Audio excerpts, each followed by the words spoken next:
উদ্ভাসে আমি কেমিস্ট্রি পড়াই। আজকে তোমাদের সাথে থাকবো এই একাদশ শ্রেণীর তোমাদের যে কালকে থেকে ক্লাসটা শুরু হচ্ছে চতুর্থ পর্বের সেই ওরিয়েন্টেশনে। আর যারা আমাদের সাথে আগের ওরিয়েন্টেশনটায় ছিলে এই চতুর্থ পর্বের, তারাও আজকে অংশগ্রহণ করতে পারো। তার কারণ আগের যে কথাবার্তাগুলো আমাদের হয়েছে সেটার পাশাপাশি আমরা নতুন কিছু জিনিস যোগ করে তোমাদের সাথে কিছু কথাবার্তা বলবো। তোমাদের দিক থেকে বিভিন্ন পরামর্শ বা তোমাদের বিভিন্ন সাজেশনগুলো আমরা শোনার চেষ্টা করব। ওভারঅল আমরা চেষ্টা করব যে তোমাদের মতামতের ভিত্তিতে যাতে আমরা সামনের দিকে আরো ইমপ্রুভমেন্ট করতে পারি। আর আজকে বেসিক্যালি আমাদের যে গতানুগতিক কথাবার্তা, এসব কথাবার্তার বাইরেও আমরা বিভিন্ন এক্সপিরিয়েন্স শেয়ার করব বা কলেজ লাইফে কিভাবে ভালো মতো পড়াশোনা করা যায়, কিভাবে ফার্স্ট ইয়ার থেকে পড়াশোনাটা ঠিক মতো করলে পরবর্তীতে যে ভালো একটা রেজাল্ট বা ভালো একটা পজিশনে নিজেকে নেওয়া যায়, এসব ব্যাপার নিয়ে আমরা মূলত কথাবার্তা বলবো। তো তোমাদের যদি কোনো প্রশ্ন থাকে তাহলে সেটা তোমরা কিউএনএ তে এবং একই সাথে চ্যাট বক্সে আমাদেরকে জানাতে পারো। আমরা চেষ্টা করব যতটুকু সম্ভব রিপ্লাই দিয়ে দেওয়ার, এবং কিছু কিছু প্রশ্ন আমরা চেষ্টা করব সরাসরি লাইভেই তোমাদের উত্তর দেওয়ার। তাহলে আমরা আজকে আমাদের যে স্লাইডটি সেটি শেয়ার করছি।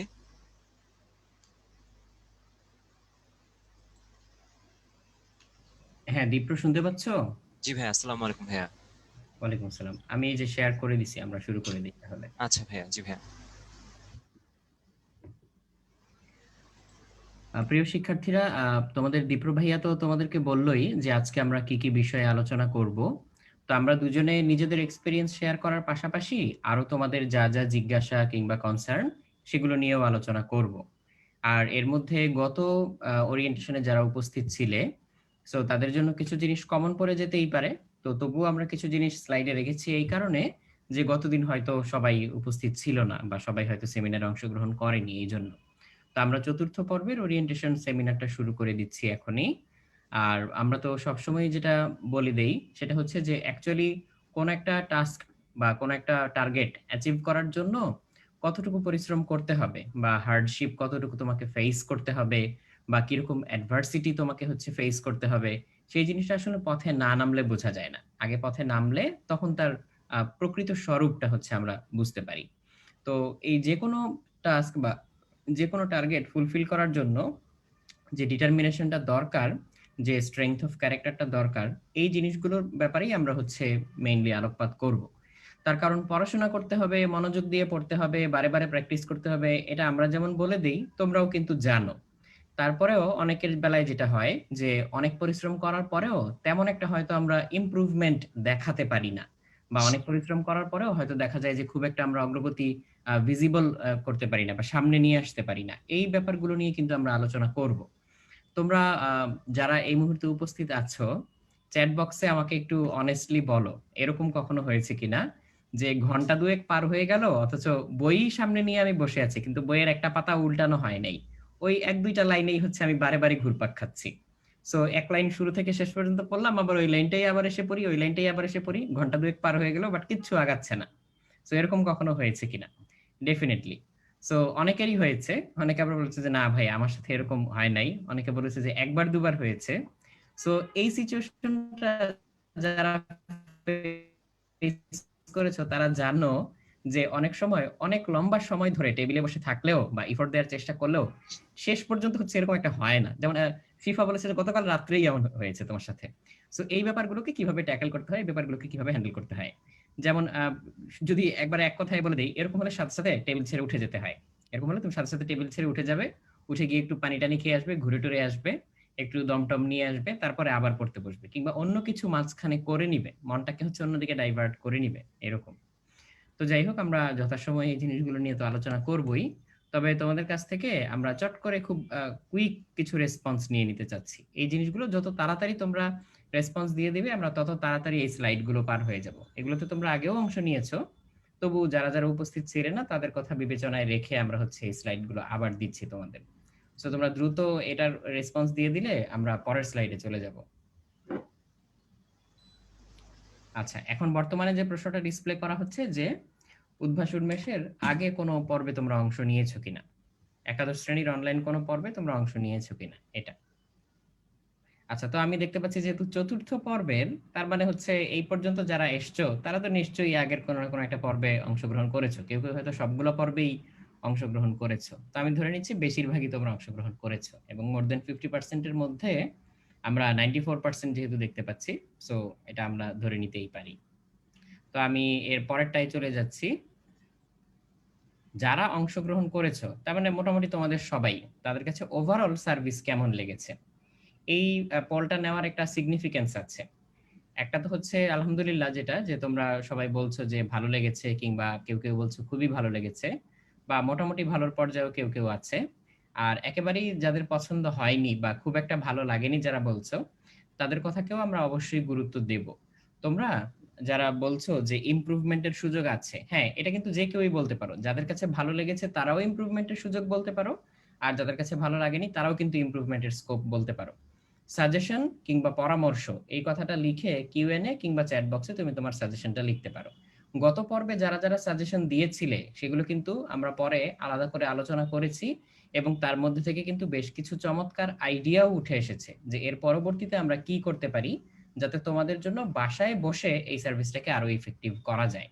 তো সেই পরামর্শগুলো অবশ্যই আমরা সবসময় গুরুত্বের সহকারে দেখি। সেই জিনিসগুলো তোমরা চাইলে সাজেশন কিংবা পরামর্শ আকারে আমাদের কাছে লিখে পাঠাতে পারো এখনই চ্যাট বক্স কিংবা কমেন্ট বক্সে। আমাদের প্যানেলিস্ট ভাইয়েরা যারা আছেন তারা হচ্ছে এই জিনিসটার উত্তর দিয়ে দিবেন।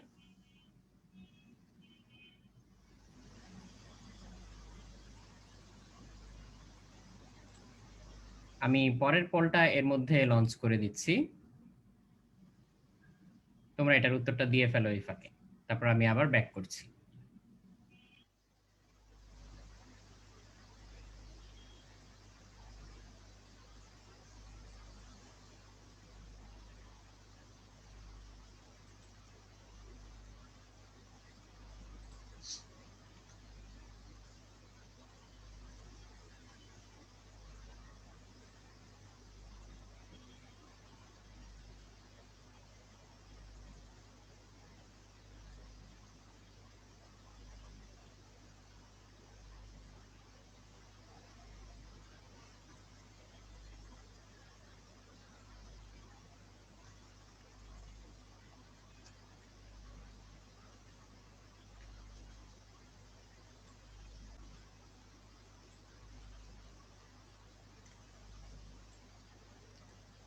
আচ্ছা, এখানে আমরা দেখতে পাচ্ছি যে মোটামুটির দিকেই আসলে ভোটটা সবচেয়ে বেশি। ভালোভাবে আগাচ্ছে কম, আবার গতি সন্তোষজনক নয় সেটা একটু বেশি। সবচেয়ে কম দেখা যাচ্ছে ভালোভাবে আগাচ্ছে, আর মোটামুটি চলছে একদম মোটামুটি সংখ্যক মানুষের। তো ব্যাপারটা হচ্ছে আমরা আগেরবারও এই যারা আগের ওরিয়েন্টেশন প্রোগ্রামটায় ছিল তারা জানো যে আমরা তোমাদের কাছ থেকে একটা ফিডব্যাক নিয়ে নিই যে আসলে তোমাদের দিক থেকে পড়ালেখার অ্যাপ্রোচটা কিরকম। তাহলে সেই অনুযায়ী আমাদের দিক থেকে তোমাদের জন্য যাবতীয় পরামর্শ বা সাজেশন গুলো দেওয়া যায়। যে তোমার যদি, কারণ যার ভালোভাবে আগাচ্ছে তার জন্য পরামর্শ একরকম, আর যার গতি সন্তোষজনক নয় তার জন্য কিন্তু টোটালি ব্যাপারটা অন্যরকম। এই জন্য আমরা দেখতে পাচ্ছি যে মোটামুটি 50%-এর বেশি দেখা যাচ্ছে যে তোমাদের এখানে যে মোটামুটি চলছে হচ্ছে তোমাদের অপিনিয়ন। তো খুব স্বাভাবিক, যেহেতু আমাদের এখন কলেজ ফিজিক্যালি বন্ধ, আমরা ফিজিক্যালি কলেজে যেতে পারছি না। নর্মালি ফিজিক্যালি ক্লাস চললে যেই একটা প্রেশার, ন্যাচারাল প্রেশার যেটা কলেজ লাইফের থাকার কথা, সেটা হয়তো এখন আমাদের মধ্যে নেই। তো খুব স্বাভাবিকভাবে এই পড়াশোনা জিনিসটা অনেক ক্ষেত্রেই আমরা কেউ মন থেকে করি, কারো পড়াশোনা করতে ভাল লাগে, কেউ হয়তো ভবিষ্যতের কথা ভালো কিছু চিন্তা করে ওভাবে পড়াশোনা করি, আবার কেউ অনেকটা বাধ্য হয়ে পড়াশোনা করি। তো এক একজনের পার্সপেক্টিভ কিন্তু এক্ষেত্রে এক এক রকম।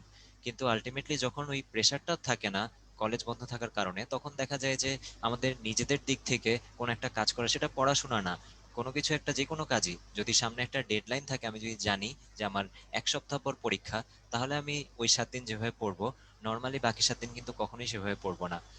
তো এটাই যেহেতু আপাতত আমাদের বন্ধ, দেখা যাচ্ছে যে মোটামুটি আমাদের এই গতিটা সন্তোষজনক না, বা মোটামুটি যারা তাদের অবস্থাই বেশি। তাহলে আমরা, রাতুল ভাই কি আছেন? হ্যাঁ হ্যাঁ, আমি আছি, আমি পরের হ্যাঁ, পলটা লঞ্চ করে দিচ্ছি। জি ভাইয়া।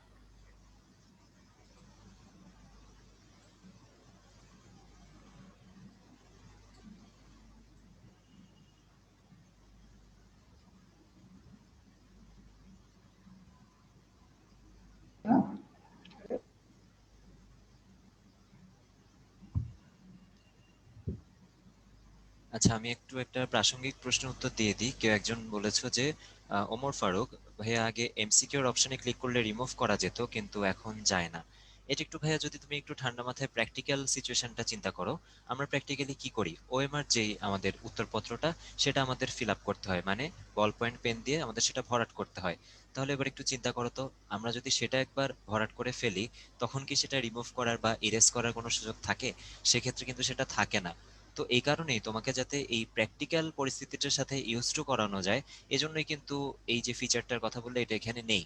তার কারণ তুমি ভুলে একবার একটা উত্তর দিয়ে দিলে, তারপর হচ্ছে যে আবার যে আরেকটা উত্তর দেওয়ার সুযোগ সেটা কিন্তু তুমি প্র্যাকটিক্যালি পাচ্ছ না। তাহলে অনলাইনেই সেই প্র্যাকটিসটা হয়ে যাওয়া বেটার, যে যখন আমরা এমসিকিউতে কোনো কিছু একটা উত্তর করব, তখন সেটা একদম শিওরলি জেনে করা। আর আরেকটা ব্যাপার হচ্ছে এইচএসসি তে আমাদের কিন্তু কোনো নেগেটিভ মার্কিং নেই এই ক্ষেত্রে, যে আমি ভুল উত্তর দিলাম, কোনো আমার মার্কস কাটা গেল, ভুল উত্তরের জন্য আমি সেটা শূন্য পাবো, কিন্তু কোনো মাইনাস মার্কিং পাচ্ছি না আমি। কিন্তু তুমি যখন এরপর বিভিন্ন জায়গায় ভর্তি পরীক্ষা দিবে, যেসব জায়গায় এমসিকিউ পরীক্ষা হয়, মোটামুটি সব জায়গাতেই কিন্তু নেগেটিভ মার্কিং থাকে। সো এই ক্ষেত্রে আগে থেকে একটা প্র্যাকটিস থাকা ভালো, যে আমি যখন উত্তর করব তখন একদম কনফার্ম হয়ে উত্তরটা করা, যাতে বারবার ভুল হয়ে আমার চেঞ্জ না করা লাগে। হ্যাঁ, তার মানে একবারে শুরু থেকে যখন উত্তর দিবে তখনই যাতে তুমি হচ্ছে সঠিক উত্তরটা দিতে পারো। আর ইন দ্য মিন টাইম আমরা দেখে নিলাম যে অনেক কলেজেই এখনো পর্যন্ত তেমন কোনো পরীক্ষা-টরীক্ষা নিচ্ছে না। আর কেউ হয়তো এমসিকিউ নিচ্ছে এবং খুবই অল্প অংশ দেখা যাচ্ছে যে সিকিউ এবং এমসিকিউ নিচ্ছে। যারা অ্যান্সার দিয়েছে হয়তো তারা একই কলেজের হতেও পারো। আচ্ছা। তো এই জায়গাটায় এসে আমি একটু সময় নিব।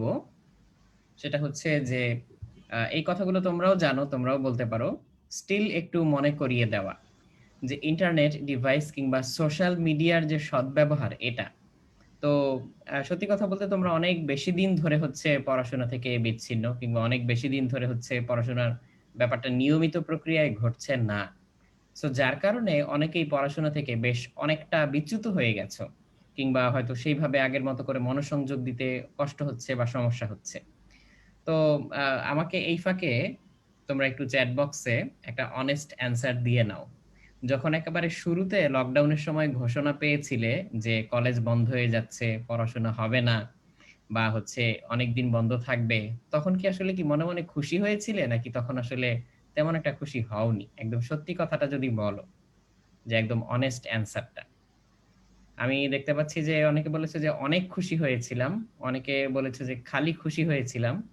অনেকে বলেছিলে যে মোটেও খুশি হইনি। আবার অনেকে বলেছিলে যে মিক্সড ফিলিংস ছিল। এই যে দেখো, তোমাদের মধ্যেই তোমরা সবাই কিন্তু একই বয়সের এবং একই একটা পরিস্থিতির মধ্যে দিয়ে তোমরা যাচ্ছিলে। অথচ দেখো তোমাদের মধ্যে মেন্টালিটি কত ডাইভার্সিফাইড। কেউ বলেছে যে সাময়িকের জন্য খুশি হয়েছিলাম। কেউ বলেছে যে একেবারেই খুশি হইনি। কেউ আবার বলেছে যে মিক্সড ফিলিংস, যে একটা আশঙ্কাও কাজ করছিল, আবার হচ্ছে একটা আনন্দও কাজ করছিল যে কলেজে যেতে হবে না। সো এই যে এমনিতেই তো বন্ধ ছিল, তোমরা বলেছ যে এমনিতেই বন্ধ ছিল, তার মধ্যে আবার ক্লাস শুরু হতে দেরি হয়েছে। সো এই যে এই ব্যাপারটা। সো এটাকে একেকজন কিন্তু একেকভাবে একেক দৃষ্টিকোণ থেকে দেখেছ। সো এক্সাক্টলি এখানেও তাই। তুমি এই যে সোশ্যাল মিডিয়া গুলো যে ব্যবহার করছো, তার তো ডেফিনিটলি উপকারী দিক আছে। যেমন এই মুহূর্তে আমরা সেমিনারটায় অংশগ্রহণ করছি। কেউ হয়তো Facebook লাইভে দেখছো, কেউ হয়তো Zoom এর ওয়েবিনার থেকে দেখছো। কেউ আবার হয়তো অংশগ্রহণ করছো না, এরকম। তো তোমাদের মধ্যে যারা এই মুহূর্তে অংশগ্রহণ করছো, তাদেরকে যদি আমি জিজ্ঞেস করি যে তোমরা এখন এই মুহূর্তে তোমার জানা মতে আন্দাজ সোশ্যাল মিডিয়াতে ডেইলি গড়ে কত ঘন্টা সময় নষ্ট করো বলে তোমার মনে হয়? যদি এইটার একটা অনেস্ট অ্যান্সার তুমি দিতে পারো। এই জিনিসগুলো একেবারেই রেকর্ড করা হচ্ছে না বা কোনো এরকম কিছু না, বা মার্ক করার কিছু নাই। তুমি অনেস্টলি যদি ফিল করে বলতে পারো যে তুমি কত ঘন্টা সময় নষ্ট করো। সো এখানে আমি একেবারে অল্প থেকে অর্থাৎ ৩০ মিনিট থেকে শুরু করে মেক্সিমাম ৫-৬ ঘন্টা, ইভেন হ্যাঁ, একজন ৮ ৮ ঘন্টাও ঘন্টাও, দেখা গেল, হ্যাঁ। হ্যাঁ। সো এরকম ৮ ঘন্টা পর্যন্তও আমি দেখতে পাচ্ছি। সো ওয়াইডলি এটা ভ্যারি করে যে তোমরা নিজেরাই মনে করছো যে তোমরা সোশ্যাল মিডিয়াতে ০.৫ ঘন্টা থেকে শুরু করে প্রায় ৮ ঘন্টা পর্যন্ত সময় নষ্ট করছো। আরেকটা তো ব্যাপার হচ্ছে ভাইয়া, ওদের দিক থেকে হ্যাঁ। এরকম একটা চ্যাট বক্সে দেখলাম যে দেখা যাচ্ছে যে এখন যেহেতু অনলাইন ক্লাস করতে হচ্ছে, আমাদের এই ল্যাপটপ বা মোবাইল এই ডিভাইসগুলো নিয়ে কিন্তু অনেক সময় যাচ্ছে। হুম, তো হুম। ওইটাও কিন্তু একটা পজিটিভ দিকের সাথে একটা নেগেটিভ, মানে নিজেকে যে সেলফ কন্ট্রোল করার ব্যাপারটা সেটা যদি না থাকে, তখন দেখা যাচ্ছে যে ওই যে অনলাইন ক্লাসের মাঝখানেই আমি হালকা হয়তো ফেসবুক থেকে, নিউজ ফিড থেকে হালকা ঘুরে আসলাম। সো টেম্পটেশনটা এই সামলানোর যে এই জন্য। টেম্পটেশনটার কারণে কিন্তু একটা ডিস্ট্রাকশন হয়, এবং সেটা কিন্তু একদম ওদের দিক থেকে মতামতটা দেখলাম, এজন্যই শেয়ার করলাম। হ্যাঁ। আর যারা ইন দ্য মিন টাইম শুরুর দিকে বন্ধ থাকার কারণে খুশি হয়েছিলে এবং দেখতে পেয়েছিলে যে দীর্ঘদিন তোমাদের ক্লাস হবে না, পড়াশোনা পরে শুরু করলেও চলবে, বাট এখন তো মোটামুটি হয়তো বুঝতে পেরেছো যে তোমাদের যতদিনে এইচএসসি পরীক্ষা হবে তোমাদের কিন্তু টাইম এক্সটেন্ড করবে না। সো যদি টাইম এক্সটেন্ড না করে এই টাইমটুকু কিন্তু তোমার ঝুলি থেকে হারিয়ে গেল। সো এটা হচ্ছে সমস্যা। সো একটা রুল আছে, তোমরা অনেকেই হয়তো জানো, 10,000 আওয়ার্স রুল। যে রুল অফ থাম্ব হিসাবে বলা হয় যে কোনো একটা কাজে কেউ যদি 10,000 ঘন্টা ব্যয় করে সে ওই কাজটাতে এক্সপার্ট হয়ে যায়। তো তুমি এখন চিন্তা করো, তুমি যদি ডেইলি গড়ে হচ্ছে 3-4 ঘন্টা করে সময় নষ্ট করো, তাহলে মাস শেষে কত, প্রায় 1,000 ঘন্টা হয়ে যাচ্ছে না? যদি ডেইলি 3-4 ঘন্টা সময় নষ্ট করো, তাহলে 10 মাস ইনাফ তোমাকে হচ্ছে বিশ্বমানের সময় নষ্টকারীতে পরিণত করার জন্য। তো সেখান থেকে ফিরে আসাটা কিন্তু খুব সহজ না, বেশ টাফ। তো এই যে একটা অভ্যাস হয়ে যাওয়া, সেই অভ্যাস থেকে ফিরে আসা, আবার পড়ার টেবিলে মন দিয়ে বসা, এখনো বসা হবে, বসা হবে, পৃষ্ঠা উল্টানো হবে, কিন্তু খুব বেশি পড়া আগাবে না। সো এই জায়গাগুলোতে তোমাদের হচ্ছে ডেফিনেটলি নিজেকে ঘুরে দাঁড়ানো দরকার, বা হচ্ছে নিজেকে আবার ট্র্যাকে ফিরে আনা দরকার। সো এরকম কারা কারা হচ্ছে ডিটারমাইন্ড যে হ্যাঁ আমি এখন থেকেই হচ্ছে ডিটারমাইন্ড, এখন থেকেই হচ্ছে প্রোক্রাস্টিনেশন বাদ দিয়ে টেবিলে বসে পড়তে পারবো? তোমরা এটা বলতে বলতে আমি জাস্ট একটা ছোট্ট রিয়েলিটি চেক করে নেই। তোমরা কারা কারা, তোমাদের কার কার এরকম হয়েছে বলো তো, যে আমি একটু ঘড়ির দিকে তাকাই যে 7:45 বাজে, আমি 8টা থেকে পড়তে বসবো, পরে সেই 8টা আর 8টা থাকে না, 8:15 হয়ে যায়, 8:15 মনে হয় 8:15 তো বেজেই গেল, আচ্ছা ঠিক আছে 8:30 থেকেই না হয় পড়তে বসি। 8:30 মনে হয় যে আচ্ছা 8:35 বেজে গেল, কেননা আমি 9টা থেকে পড়া শুরু করি। এরকম কে কার কার এটা মনে হয়? এই যে তোমরা অনেকেই হচ্ছে স্বীকার করে ফেলছে যে আমার এরকম হয়, আমি এরকম করি। সো এইখানেও কিন্তু আমরা ওই চারিত্রিক দৃঢ়তাটা দেখাতে পারি না, বা হচ্ছে এই জাস্ট এইটুকু সময় টেম্পটেশনটা আমরা সামলাতে পারি না। তাহলে তুমি যে দৃঢ় প্রতিজ্ঞা করলা যে হ্যাঁ ভাই আমি আজকে থেকেই পড়তে বসবো, আমি নিশ্চিত হব কিভাবে যে তুমি আসলে এটা পারবা? সো এই কাজটা অবচেতন মনে আসলে হবে না, সাবকনশিয়াস মাইন্ডে তোমার ওই ভাবটা এখনো আসে নাই যে আমি আমি সিরিয়াস হব বা সিরিয়াসলি পড়াশোনা করব। সাবকনশিয়াস মাইন্ডে যখন ব্যাপারটা ঢুকে যায় তখন তোমাকে আর বলে দিতে হয় না, তুমি নিজে থেকেই পড়াশোনা করো। পরীক্ষার আগের রাত্রে কি হয়, তখন কি তোমাকে কেউ এসে বলে যে ভাই পড়ো পড়ো, বা আপু পড়ো পড়ো, এরকম কারো বলতে হয়? বলতে হয় না, তুমি নিজে থেকেই পড়ো। উল্টা তুমি বরং সবাইকে হচ্ছে বলো যে এই আমার পরীক্ষা, আমাকে কোনো রকম ডিস্টার্ব করবে না, কোনো রকম ঝামেলা করবে না আমার সাথে, আমি এখন পরে কালকে পরীক্ষাটা দিব। উল্টা তুমি তখন সবাইকে ঝাড়ি মারো। সো এই তখন আসলে কিভাবে পারো তুমি পরীক্ষার আগের রাতে তুমি এক গাদা পড়া একবারে কিভাবে পড়ে ফেলো? বিকজ তখন তোমার সাবকনশিয়াস মাইন্ডে ঢুকে যায় যে আমার হাতে আর সময় নেই, আমার পরীক্ষা, আমার সিরিয়াস হতে হবে। তো ওই সিরিয়াসনেসটা যতক্ষণ না পর্যন্ত তুমি মনের ভিতরে ঢুকাতে পারবা, আসলে এই ব্যাপারটা অ্যাচিভ করা পসিবল না। সো এই কথাটা তোমরাও জানো, বাট স্টিল এই কারণে মনে করিয়ে দেওয়া যে তোমরা হয়তো বাড়তি সময় নাও পেতে পারো, এই লস্ট টাইমটা মেক আপ করার জন্য তোমাকে এক্সট্রা এফোর্ট দিতে হবে। সেকেন্ড পয়েন্ট যেটা ছিল যে যথাসম্ভব ঘরে থেকে নিজেকে সুস্থ রাখার চেষ্টা করা। তোমরা জানো যে বিশ্বের নানা দেশে এখন করোনার সেকেন্ড ওয়েভ বেশ জোরে সোরে চলমান, এবং অনেক জায়গায় নতুন করে আবার লকডাউন দিয়েছে, এবং কিছু কিছু জায়গায় রেকর্ড পরিমাণ নতুন কেস ধরাও পড়ছে। তোমরা হয়তো পত্রপত্রিকা কিংবা টিভিতে নিউজে এই জিনিসটা দেখে থাকবে। তো আমাদেরও সেই অনুযায়ী সতর্কতা বাড়ানো উচিত আসলে। আর যে সময়টুকু আমি ঘরে বসে কাটাবো, আমার তো যদি এমন হতো যে পরিস্থিতি স্বাভাবিক, আমি কোচিং এ যাচ্ছি বা কলেজে যাচ্ছি, অন্তত যাতায়াতেও কিছু বাড়তি সময় যেত, যে সময়টুকু আমি হয়তো পড়াশোনা করতে পারতাম না। এখন সেই সময়টুকুও তো আমি বাড়তি পাচ্ছি। এই সময়টুকু আমি কিভাবে কাজে লাগাতে পারি? আমি বাড়তি পড়াশোনা করতে পারি, আমি হয়তো শরীর চর্চা করতে পারি, কারণ দেহ মন তো সুস্থ রাখা দরকার। শরীর সচল থাকলে মন ভালো থাকে, তখন আমি চাইলে হচ্ছে প্রফুল্ল চিত্তে ভালো পড়াশোনা করতে পারি। কিংবা আমি হচ্ছে অ্যাডভান্স টপিক গুলো যেগুলো আমার কাছে কঠিন লাগতো, কিংবা হচ্ছে যেগুলো আমার কাছে দুর্বোধ্য মনে হতো, সেগুলোর যে প্রিরিকুইজিট গোড়ার কথাগুলো, বেসিক গুলো যেগুলো আমার ক্লিয়ার না, সেগুলো আমি ক্লিয়ার করে নিতে পারি, এমন হতেই পারে। সো এই জায়গাটাই হচ্ছে তোমাদেরকে আমি বাড়তি গুরুত্ব দিতে বলবো। আর অনেকে একটা প্রশ্ন করে থাকো যে ভাইয়া যে কোনো বিষয়ে বেসিক কিভাবে ক্লিয়ার করব। সবাই এই কথাটা একটু খুব ভালো করে মনোযোগ দিয়ে শোনো, এবং শোনার পরে চ্যাট বক্সে আমাকে রেসপন্স করবে, অ্যাকনলেজ করবে যে তুমি বুঝতে পেরেছো কিনা, বা বুঝে এটাকে তুমি কাজে পরিণত করতে পারবে কিনা। এটা হচ্ছে ধরো কোনো একটা কমপ্লেক্স টপিক, ধরো আমি ফর এক্সাম্পল একটা টপিকের নাম বললাম যেটা ফিজিক্স সেকেন্ড পেপারে আছে, এটার নাম হচ্ছে কম্পটন স্ক্যাটারিং। এটা একটা একটা টপিক। এই টপিকটার মধ্যে বেশ কিছু ব্যাপার ইনভলভ। কি কি ব্যাপার ইনভলভ? একটা ফোটনের ওয়েভলেংথ ইনভলভ, একটা ইলেকট্রনের বা কোন একটা ছোট পার্টিকেলের মোমেন্টাম ইনভলভ, একটা ফোটনের নিজের মোমেন্টাম ইনভলভ, ওয়েভলেংথের পরিবর্তন ইনভলভ, এই জিনিসগুলো এর মধ্যে মধ্যে আছে। সো কাজেই এই টপিকটা তুমি খুব ভালো করে বোঝার জন্য এর পিছনের টপিকগুলো বোঝা দরকার। ফোটনের মোমেন্টাম বোঝা দরকার। কিন্তু ফোটনের মোমেন্টাম বোঝার জন্য আবার প্ল্যাঙ্কস কনস্ট্যান্ট আর ফোটনের ওয়েভলেংথ এই দুইটা জিনিস বোঝা দরকার। প্ল্যাঙ্কস কনস্ট্যান্ট বোঝার জন্য তোমাকে আবার হচ্ছে ফটো ইলেকট্রিক ইফেক্ট থেকে আসতে হবে, সেখানে প্ল্যাঙ্কস কনস্ট্যান্টটা কাজে লাগে। সো এই যে একটা টপিকের পিছনে আরেকটা টপিক, তার পিছনে আরেকটা টপিক, তার পিছনে আরো একটা টপিক, এইভাবে তুমি টপিকগুলো যদি ব্যাক ট্রেস করে যাও, ব্যাক ট্র্যাক করে যাও, একেবারে শুরুতে একদম সিম্পল কিছু টপিকে গিয়ে পৌঁছাবা। তাই যে কোনো কমপ্লেক্স টপিক নিয়ে যদি তুমি ইভেন গুগলেও সার্চ দাও, উইকিপিডিয়াতেও যদি দেখো, দেখবে ওই টপিকটার সাথে আরো 5-6টা টপিক রিলেটেড। সেই টপিকগুলো সম্পর্কে একটু একটু আইডিয়া নেওয়া শুরু করো, সেই টপিকগুলো সম্পর্কে একটু একটু ঘাটাঘাটি শুরু করো। তারপরে সেই যে কোনো একটা টপিকে তুমি ঢুকো, ব্রাঞ্চিং যে টপিকগুলো তুমি পাচ্ছিলে, দেখবে ওইটার সাথে ওইটার পিছনে আরো 4-5টা টপিক রিলেটেড। তুমি বুঝো আর না বুঝো, ওই টপিকগুলা পড়ার চেষ্টা করো বা অন্তত দেখার চেষ্টা করো, বা সেগুলো কি মিন করে এটা একটু মাথায় নেয়ার চেষ্টা করো। এইভাবে তুমি ব্যাকট্র্যাক করতে করতে এক সময় দেখবা কি, যে খুব অল্প কিছু কমন টপিক থেকে বা অল্প কিছু সিম্পল বিহেভিয়ার থেকে এই কঠিন কঠিন ইমার্জেন্ট বিহেভিয়ার গুলা তৈরি হয়। সো এটা হচ্ছে বেসিক ক্লিয়ার করার একটা উপায়, যে এর পিছনে কি, এর পিছনে কি, তার পিছনে কি আছে, তার আগে কি ছিল, তার চেয়ে সিম্পল টপিক কোনটা, এইটা। সো এইভাবে তুমি আগাতে থাকে, এক সময় এই ডটগুলো কানেক্ট করতে শুরু করবা এবং দেখবা যে পুরো ব্যাপারটা তোমার কাছে অনেক সুন্দরভাবে চেঞ্জ মেক করবে। সো এই জিনিসটা তোমরা বুঝতে পেরেছো কিনা বলো, যে আমি যেই প্রক্রিয়াটার কথা বললাম, যে একটা টপিক ধরে তার পিছনের টপিকগুলো বোঝার চেষ্টা করা, ঘাটার চেষ্টা করা, সেটা যেখান থেকেই হোক। এখন তো অনলাইনে রিসোর্স অনেক মানে অ্যাভেইলেবল, আগে এত ছিল না, এই মুহূর্তে যত। আর তোমাদের কারো কারো হচ্ছে এরকম বাড়তি সমস্যাও হয়, সেটা হচ্ছে অনেকে টার্গেট সামনে থাকে না বলে পড়ায় মন বসে না। পরীক্ষা না থাকলে কি আমরা পড়তে বসি? বসি না। শাস্তির ভয় না থাকলে কি আমরা হচ্ছে মানে আইন মেনে চলতাম? অনেকেই চলতাম না। সো এইরকম একটা ব্যাপার আর কি। সো টার্গেট নাই অনেকের সামনে, এই জন্য হচ্ছে অনেকের পড়ার টেবিলে মন বসে না। সো ছোট ছোট টার্গেট তৈরি করে নাও। তোমাদের এই 11-12 লেভেলের প্রচুর পরিমাণ অনলাইন কম্পিটিশন এখন অনলাইনে অ্যাভেইলেবল। তুমি হচ্ছে ছোট ছোট এরকম math olympiad, physics, chemistry olympiad টাইপের কম্পিটিশন খুঁজে পাবা। তুমি অনেক ছোট ছোট প্রোগ্রামিং কন্টেস্ট খুঁজে পাবা যেগুলো তোমাদের লেভেলের, এগুলোতে অংশ নিতে পারো। সো এগুলোতে অংশ নেওয়ার ছলে হলেও এই পারপাসটা ফুলফিল করার জন্য দেখবা তোমাকে অনেক কিছু পড়তে হচ্ছে। সো এই যে একটা টার্গেট তুমি তৈরি করে নিলা, এই টার্গেটটা সামনে থাকার কারণে তোমার পড়াশোনাটা ভালো হবে, বেটার হবে।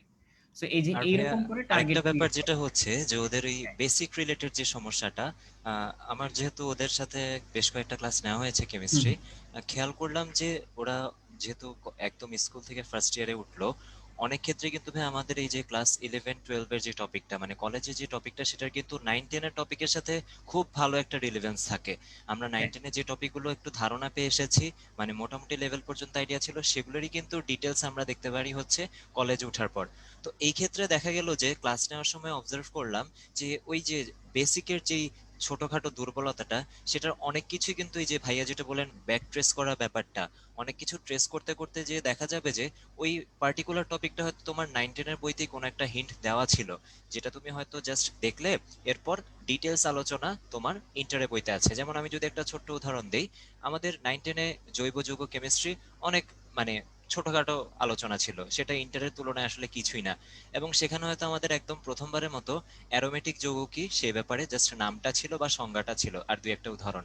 এরপর একটু খেয়াল করো, ইন্টারে এসে আমাদের অ্যারোমেটিক যৌগ বা এইসব টপিক নিয়ে কিন্তু অনেক ডিটেল আলোচনা আছে। তো এরকম জাস্ট একটা উদাহরণ দিলাম, দেখা যাচ্ছে যে আমাদের ইন্টারের অনেক টপিকগুলাই কিছু বেসিক রিলেটেড জিনিসপত্রগুলো আমরা বুঝতে পারি না, এই জন্য তার কারণ হয়তো 9-10 এর বইয়ের কিছু কনসেপ্টে আমাদের ঘাটতি রয়ে গিয়েছে। তো এই ক্ষেত্রে আমি অবশ্যই মানে প্রিফার করব সবাইকে যে 9-10 এর বইটা অবশ্যই রাখা। তার কারণ কোন একটা টপিক তুমি মিলিয়ে দেখো যে যেটা তোমার এখানে তুমি ইন্টারের বই থেকে বুঝতে পারছো না, সেটার হয়তো খুব বেসিক আইডিয়াটা 9-10 এর বইতে অবশ্যই দেওয়া আছে। এটা মোটামুটি 90-95% কেসেই মিলে যাবে। তো এই ক্ষেত্রে তোমরা ব্যাপারটা ফলো করতে পারো, যে যাদের অনেক সময় মনে হয় যে বেসিক রিলেটেড সমস্যাটা ট্রেস করতে করতে করতে করতে আমরা 9-10 এর টপিকে চলে আসলাম। আর একটা নির্দিষ্ট লেভেল পর্যন্ত যখন তোমার ওই কনফিডেন্সটা আসবে যে আচ্ছা আমার তো এখন মোটামুটি এই টপিকগুলো আমি বুঝতে পারছি, 9-10 এর বা কলেজের টপিকগুলো, এগুলো আমার সমস্যা হচ্ছে না, তখনই কিন্তু তুমি সামনের দিকে আরেকটু অ্যাডভান্স প্রবলেমগুলো নিয়ে চিন্তা করতে পারবা, এবং সেখান থেকে তোমার আস্তে আস্তে দক্ষতাটা হবে। তো এই পুরো ব্যাপারটাই ডিপেন্ড করতেছে একটা চেইনের মতো কিন্তু, তুমি আগে কতটুকু সিরিয়াস ছিলে, এখন কতটুকু, আর সামনে আসলে তুমি কতটুকু তোমার ইচ্ছা বা কি তুমি ভাবছো সেটা নিয়ে। জি ভাইয়া। হ্যাঁ, থ্যাংক ইউ অনেক সুন্দর করে বুঝিয়ে বলার জন্য। আর এইটার পাশাপাশি আরেকটা ব্যাপার যেটা যে 9-10 থেকে যে বেসিক গুলো আমাকে টেনে নিয়ে আসতে হয়, তার মানে সত্যি কথা বলতে ইন্টারের বইতেই যে আমি আবদ্ধ হয়ে থাকবো বা এখানেই ঘুরপাক খাবো কিছু না বুঝলে এর মধ্যেই বোঝার চেষ্টা করবো তা না।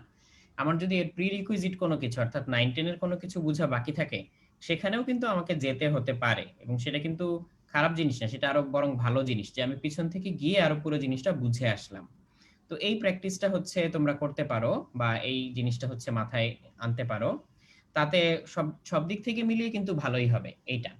আর আরেকটা হচ্ছে কন্টিনিউয়াসলি হচ্ছে নিজেকে ইমপ্রুভ করার জন্য একটা ড্রাইভ থাকতে হবে, একটা ইচ্ছা থাকতে হবে। এইটুকু না থাকলে আসলে তোমাকে বলে বলে আমি কোনো কিছু করাতে পারবো না। তোমার নিজের যদি ইচ্ছা না থাকে ঠেলে ঠেলে আমি তোমাকে এগিয়ে নিয়ে যেতে পারবো না। তোমাকে যদি ধাক্কা দিলে তোমার একটু এক্সিলারেশন হয়, কিছু দূর যাবা, তারপর আবার ডিসিলারেশন হয়ে থেমে যাবা। আবার ধাক্কা দিলাম একটু এক্সিলারেশন হলো, আবার ডিসিলারেশন হয়ে তুমি নিজে নিজেই থেমে যাবা। সো এইভাবে তোমাকে বেশি দূর নেওয়া যাবে না একটা নির্দিষ্ট টাইমের মধ্যে। বাট তুমি যদি নিজে থেকে নিজেকে এক্সিলারেট করো, কন্টিনিউয়াস যদি তোমার এক্সিলারেশন হয়, হোক না সেটা খুবই অল্প এক্সিলারেশন, বাট তুমি দেখো 5 মিনিট পরে তোমার ভেলোসিটি কত হয়, 5 মিনিট পরে তোমার অতিক্রান্ত দূরত্ব কত হয়, অনেক অনেক অনেক বেশি হবে। সো এইটুকু যারা হচ্ছে এই ফিজিক্সের এক্সিলারেশন অংশটা বুঝো তারা কিন্তু আমার কথা একেবারে সাথে সাথে সেন্স মেক করতে পারবা। সো এই জিনিসটা হচ্ছে একটু মাথায় রাখো, প্রতিনিয়ত বা কন্টিনিউয়াসলি হচ্ছে নিজেকে ইমপ্রুভ করার চেষ্টাটা খুব জরুরি।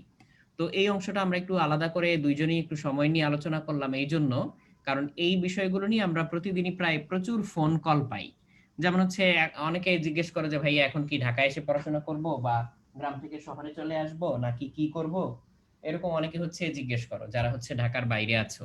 তো এই মুহূর্তে হচ্ছে নড়াচড়া বা হচ্ছে চলাফেরা করার খুব একটা দরকার নাই, যেহেতু কলেজ বন্ধ। তুমি বাসায় বসে যত পারো অনলাইন রিসোর্স গুলাকে ইউটিলাইজ করো, নানান ধরনের নতুন নতুন অনলাইন রিসোর্স খুঁজে বের করো, সেগুলো ইউটিলাইজ করার চেষ্টা করো। আচ্ছা, এরপরে আমরা আবার একটা পোল কোশ্চেনে ফিরে যাচ্ছি যে 19শে ডিসেম্বর পর্যন্ত এখন তো বন্ধ, তোমরা দেখেছো যে ছুটিটা কিন্তু ধাপে ধাপে বেড়েছে। বললো যে অক্টোবরের মাঝামাঝি, তারপরে নভেম্বরের মাঝামাঝি, তারপরে এখন হচ্ছে ডিসেম্বরের প্রায় শেষ পর্যন্ত, এরকম। সো তোমার কাছে কি মনে হচ্ছে যে আসলেই কোন পর্যন্ত যেতে পারে? সো এখানে যদিও মার্চ দেওয়া আছে, ডিসপ্লেতে আফটার ফেব্রুয়ারি লেখা, সো আমরা ধরে নিচ্ছি কাছাকাছি। সো এইটা তো আমি এটা আর খুব বেশি দূর আগাচ্ছি না, আমি ধরে নিচ্ছি যে তোমরা ধারণা করছো যে আফটার ফেব্রুয়ারিটাই হতে পারে। সো তাহলে চিন্তা করে দেখো যে এখন তুমি যেই হারে সময় কাটাচ্ছ বা যেরকম করে টাইমটাকে ইউটিলাইজ করছো সেরকম করে করলে মার্চ পর্যন্ত যদি সেটা করো তাহলে সেটা তোমার জন্য বেনিফিশিয়াল হবে নাকি ডেট্রিমেন্টাল হবে, এইটা। আর কলেজ খোলার পরে বা অনলাইনেও যদি হচ্ছে সেন্টার পরীক্ষা টরীক্ষা নেয়, তো বেশিরভাগ কলেজ আসলে খোলার পরেই পরীক্ষা নেওয়ার চিন্তা ভাবনা করছে, অ্যাকচুয়ালি লেজিট পরীক্ষা যেটা। সো তার জন্য আসলে খুব বেশি সময় পাওয়া যাবে কিনা, অ্যান্সারটা হচ্ছে আমাকে আসলে বলে দিতে হবে না, তুমি নিজেই জানো যে বেশিরভাগ ক্ষেত্রে আসলে যথেষ্ট সময় পাওয়া যাবে না। তো এটাও আমি আসলে কাউকে খুব একটা দ্বিমত করতে দেখছি না, সেই জন্য এই পোলটাও আমি তাড়াতাড়ি শেষ করে দিচ্ছি, আমরা যাতে পরের পোলে যেতে পারি। এইবার এটা আসলে তোমরা এর আগের বারও অ্যান্সার দিয়েছিলে, দেখা যাক এর মধ্যে তোমাদের মনোভাব পরিবর্তন হয়েছে কিনা। First year don't care, second year take care, কিংবা first year second year both years take care.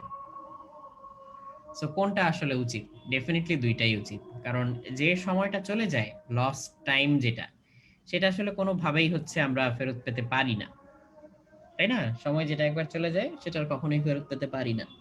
আর ফার্স্ট ইয়ারের অনেক টপিক শিখে সেটা সেকেন্ড ইয়ারে কাজে লাগাতে হয়। এটা তোমরা নিশ্চয়ই এতদিনে টের পেয়ে গেছো যে সেকেন্ড ইয়ারের যে চ্যাপ্টারগুলো সেগুলো heavily reliant on first paper.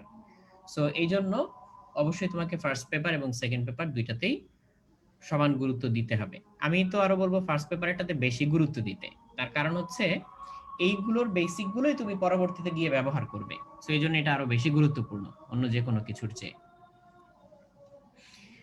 ওকে, তো আমি এই পর্যন্ত হচ্ছে তোমাদের অনেকগুলো পর্বের সরি অনেকগুলো পোল কোশ্চেনের অ্যান্সার দিয়ে নিলাম। আর চতুর্থ পর্বের যে রুটিন, এটা আমি তোমাদেরকে একটু দেখিয়ে দিচ্ছি ওয়েবসাইটে গিয়ে। In the mean time Dipra হচ্ছে আরো কিছু চ্যাট কোশ্চেনের অ্যান্সার দিয়ে দিতে পারো, অনেকে চ্যাটে হচ্ছে অনেকগুলো প্রশ্ন করছে আমি দেখতে পাচ্ছি। জি ভাইয়া, যেটা একটা কথা বলার এটা যে অনেকে যেটা বুঝতে পারছো যে আমাদের যখন কলেজগুলো খুলে যাবে এবং অনেকের দেখলাম যে অনলাইনেও খুব সম্ভবত পরীক্ষা কিছু শুরু হয়ে যাবে, তো এই সব কিছু কিন্তু একসাথে যে একটা ফ্লো এর সাথে চলছে, এই চলাটা কিন্তু আলটিমেটলি মানে আমরা হয়তো ফিজিক্যালি যাচ্ছি না, কিন্তু পড়াশোনা কিন্তু থেমে নেই। কলেজে তোমাদের অনলাইনে যতটুকু ক্লাস হচ্ছে এবং শিক্ষকরা যেসব টপিক কভার করে দিচ্ছেন, সেটা কিন্তু ওই যে কভার হয়ে যাওয়ার পর কিন্তু আর রিপিট হচ্ছে না। তার মানে আমরা কিন্তু ওই আশা নিয়ে থাকতে পারি না যে এখন আমি ক্লাস করলাম, মানে অনলাইনে ক্লাস করে নিলাম কোনোভাবে, এটা তো হয়তো ফিজিক্যালি যখন আবার শুরু হবে আবার রিপিট করা হবে, সেই সময়টা কিন্তু আসলে পাওয়া যাবে না। এই জন্য উদ্ভাসের ক্লাস হোক বা তোমার কলেজের অনলাইন ক্লাস হোক, ক্লাস যেটাই হোক না কেন, একটু অবশ্যই চেষ্টা করবে যে আমরা যাতে বোথ কেসেই সিরিয়াস থাকি। মানে সময়ের পড়াটা যদি সময় বুঝে নাও, তাহলে যেটা হবে যে পরবর্তীতে তুমি পিছিয়ে পড়বে না, প্লাস সেটা রিপিট করার এক্সপেকটেশনটাও থাকবে না। এবং কিছু কিছু ক্ষেত্রে এটা কোন দিক থেকে সুবিধাজনক যদি একটু বলি, মনে করো কোনো একটা টপিক আমাদের ফিজিক্স বা কেমিস্ট্রির, সেটা তোমার কলেজেও পড়ানো হলো, আবার উদ্ভাসেও তুমি ওই একই টপিকটার উপর আমাদের ক্লাস পেলে, তখন কি লাভ হচ্ছে তোমার, প্যারালেলি দুই ধরনের যে বোঝানোর যে ওয়েটা, দুইটাই তোমার মধ্যে, টপিক কিন্তু একটাই, দুইটাই তোমার মধ্যে কিন্তু চলে যাচ্ছে। তাহলে তুমি কি দেখতে পাচ্ছ এখানে, যে তোমার দুই দিক থেকেই লাভ হচ্ছে। এবং তুমি যদি কোনো একটা টপিক দেখা গেল যে কলেজে ক্লিয়ার হও নাই, তখন তুমি আমাদের ক্লাসে সেটা ক্লিয়ার হয়ে নিতে পারছো। আবার ভাইস ভার্সা, যদি আমাদের এখানে কোনো একটা টপিক ক্লিয়ার না হয়ে থাকো, তখন হয়তো কলেজের শিক্ষকের কাছ থেকে সেটা ক্লিয়ার হয়ে নিতে পারছো। সো এটাই বলবো যে অনলাইনে ওই যে আমরা ক্লাস করার সময় যে আমাদের যে ডিস্ট্রাকশন গুলো হয়, সাধারণত ক্লাস 1 ঘন্টা 1.5 ঘন্টা 2 ঘন্টার যে ক্লাস হয়, একটু চেষ্টা করব ওই পার্টিকুলার টাইমটা এই ডিস্ট্রাকশন থেকে দূরে রাখা। তখন আমরা চেষ্টা করব সোশ্যাল মিডিয়া হোক বা অন্যান্য যে আমাদের ডিস্ট্রাকশন গুলো আছে, একদম কমপ্লিটলি সেগুলোকে ইগনোর করা। তার কারণ হচ্ছে ক্লাসটা শেষ হলো, তখন তুমি হয়তো একটু টায়ার্ড ফিল করবে অনেকক্ষণ ধরে অনলাইনে ক্লাস করার পর, এরপর তুমি ওই জিনিসটা একটু সময় দিতে পারলে দিলে। এছাড়া আমার মনে হয় যে সময়টা সময় শেষ করে নেওয়াটাই বেস্ট। এখন রাতুল ভাই তোমাদের সাথে একটু রুটিনটা শেয়ার করছেন, যারা আগে থেকে আমাদের সাথে ছিলে তারা তো বুঝতেই পারবে, অনেকেই নতুন থাকতে পারো তাদের জন্য একটু। জি ভাইয়া। তো এখানে রুটিনটাতে তোমরা দেখতে পাচ্ছ যে আগামীকাল থেকে ক্লাস শুরু, এবং এখানে যেহেতু পর্ব ভিত্তিক, এখানে প্রথম দ্বিতীয় তৃতীয় চতুর্থ পর্বের যে সিলেবাসটা এখানে ব্রেকডাউন করে দেওয়া, এবং কোন পর্বে কি পড়ানো হবে এটা উপরে লিখে দেওয়া আছে, যে ফিজিক্স কোনটা কোনটা আমরা পড়াবো, কেমিস্ট্রি কোনটা কোনটা পড়াবো, এগুলো। এবং বরাবরের মতো এই প্রতিটি পর্বের কোর্স ফি হচ্ছে ৩৫০০ টাকা। জুম অ্যাপের মাধ্যমে যে ক্লাসগুলো হবে সেগুলো তোমরা তোমাদের অ্যাকাউন্ট থেকে লগ ইন করে করতে পারবে। আর এখানে নিচে হচ্ছে বিস্তারিত ব্রেকডাউনটা দেওয়া। তার মানে তোমার হচ্ছে বাংলা ভার্সনের জন্য কয়টায় কয়টায় ব্যাচ, তোমার যদি কলেজের ক্লাস থাকে বা পরীক্ষা থাকে তার সাথে মিলিয়ে তুমি চেঞ্জ করে নিতে পারো। তারপর হচ্ছে ইংলিশ ভার্সনের জন্য কখন ব্যাচ থাকছে, যেমন সন্ধ্যা 7:30টায় থাকছে। তার নিচে টোটাল যে ক্লাসগুলো, চতুর্থ পর্বে যে 30টি ক্লাস, ডেইলি লাইভ এক্সামও সমসংখ্যক, এবং উইকলি লাইভ এক্সাম 6টি, পর্ব মূল্যায়ন পরীক্ষা একটি, এগুলো নিচে ব্রেকডাউন করে দেওয়া আছে। যেমন এক্সাম্পল হিসেবে রবিবার অর্থাৎ কালকে 22 তারিখ যদি উচ্চতর গণিতের অধ্যায় 9-এর উপরে ক্লাস হয়, তার উপরে পরীক্ষাটা হবে সোমবারে। সো এইভাবে তোমার রবি থেকে বৃহস্পতি পর্যন্ত যে ক্লাসগুলো হবে, প্রতিটা ক্লাসের পরীক্ষাটা হবে তার পরবর্তী দিন।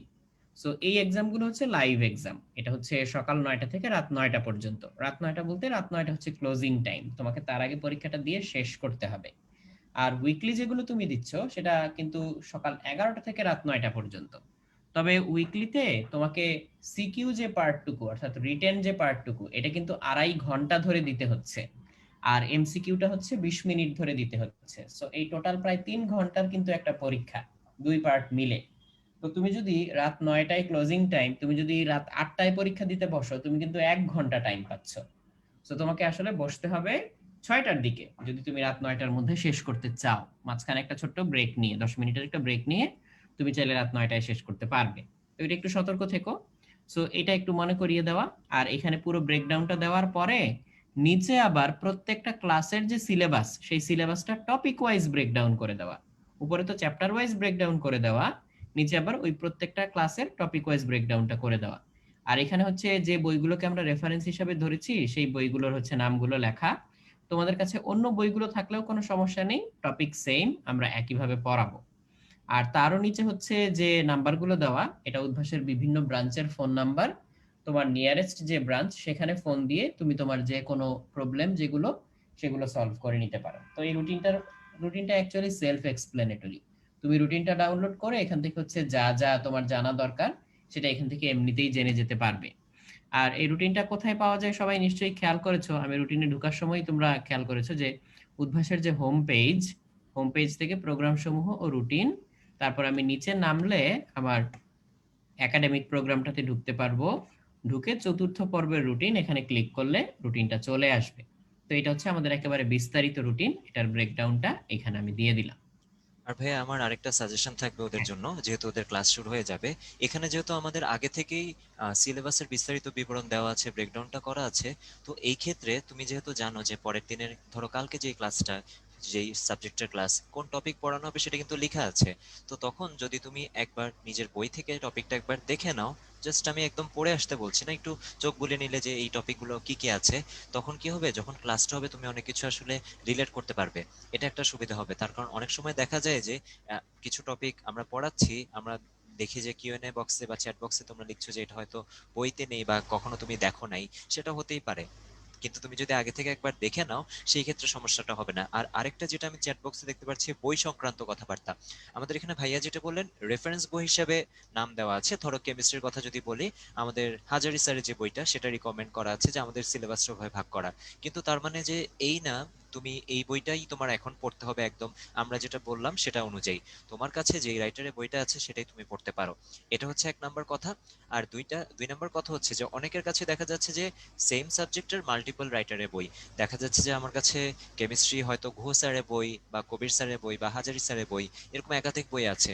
তখন দেখলাম যে একটা ব্যাপার চলে আসলো যে ভাইয়া এত এত ইনফরমেশন আমি মাথায় নিতে পারি না, এত জিনিস কিভাবে আমি একসাথে পড়বো। খুব স্বাভাবিক, কিন্তু এই কাজটা আমরা কখনো করব না। তুমি এটা দেখো, যেহেতু তোমার কলেজের পরীক্ষাগুলায় ভালো করাটা ইম্পর্টেন্ট, তোমাকে যে কলেজের স্যার পড়াচ্ছেন উনি মেইনলি পার্টিকুলারলি কোন বইটা ফলো করছেন বা তোমার কলেজের প্রশ্নগুলো কোন বই থেকে হতে পারে, সেই একটা বইকে তুমি ফিক্স করো। আগে ওই বইয়ের সবগুলো টপিক তুমি ভালো মতো পড়ো। তারপর হচ্ছে যে যদি ওই বইয়ের কোন একটা টপিক তুমি হয়তো এক্সপ্লেন করা হয়েছে কিভাবে সেটা বুঝতে পারছো না, তখন তুমি ওই সেম টপিকটাই আরেকজন রাইটারের বই থেকে দেখে নিতে পারো। কিন্তু কখনোই আমরা এমন কিছু করব না যে একই টপিক দুইজন রাইটারের বই থেকে একসাথে পড়লাম, বা একটা ফুল চ্যাপ্টার এক রাইটারের বই থেকে পড়ার পরে ওই একই চ্যাপ্টারটা আরেক রাইটারের বই থেকে সাথে সাথে পড়ে ফেললাম। এক্ষেত্রে দেখা যায় যে কিছু অযথা এক্সট্রা সময় নষ্ট হয়, কারণ অনেক কিছুই মোটামুটি কিন্তু কোন একটা টপিক আলটিমেটলি এটা তো আর গল্প না যে এক একজন এক এক রকম ভাবে লিখলো।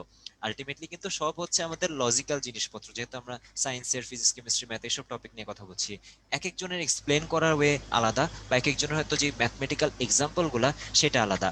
তো তুমি অ্যাট বেস্ট যেটা করতে পারো, যে একটা বইয়ের ম্যাথমেটিক্যাল এক্সাম্পল গুলা প্র্যাকটিস করার পর যদি তোমার হাতে পর্যাপ্ত পরিমাণ সময় থাকে, তখন আরেকজন রাইটারের বইয়ের ওই ম্যাথগুলো তুমি করে নিতে পারো। এতটুকুই হতে পারে, বাট কখনো ওই এক্সট্রা বার্ডেন বা প্রেশারটা নিবা না যে আমাকে অবশ্যই মিনিমাম দুইটা রাইটারের বই বা মিনিমাম তিনটা রাইটারের বই পড়তে হবে, এমন না। আগে একটা শেষ করো, তারপর যদি সময় থাকে তখন অবশ্যই তোমার হাতে ওই অপরচুনিটি থাকবে অন্যান্য রাইটারের বইটা এক্সপ্লোর করা। Thank you. আর তোমাদেরকে আমি আরেকটা জিনিস একটু জিজ্ঞেস করব।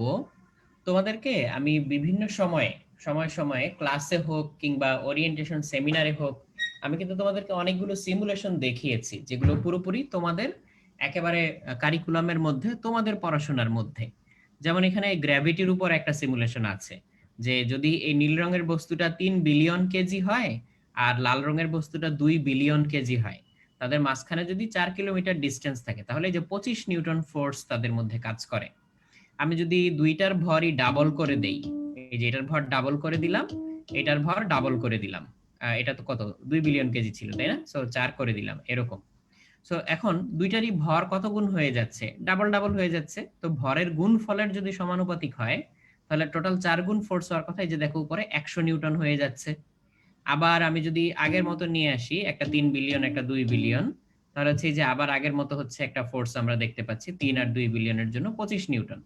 আমরা যদি মাঝখানে দূরত্বটা কমিয়ে 3-এর জায়গায় 4-এর জায়গায় 2 কিলোমিটার করতে পারি, তাহলেও কিন্তু এই যে 100 নিউটন ফোর্স কাজ করে, তাই না? তাহলে মধ্যবর্তী দূরত্বের বর্গের ব্যস্তানুপাতিক।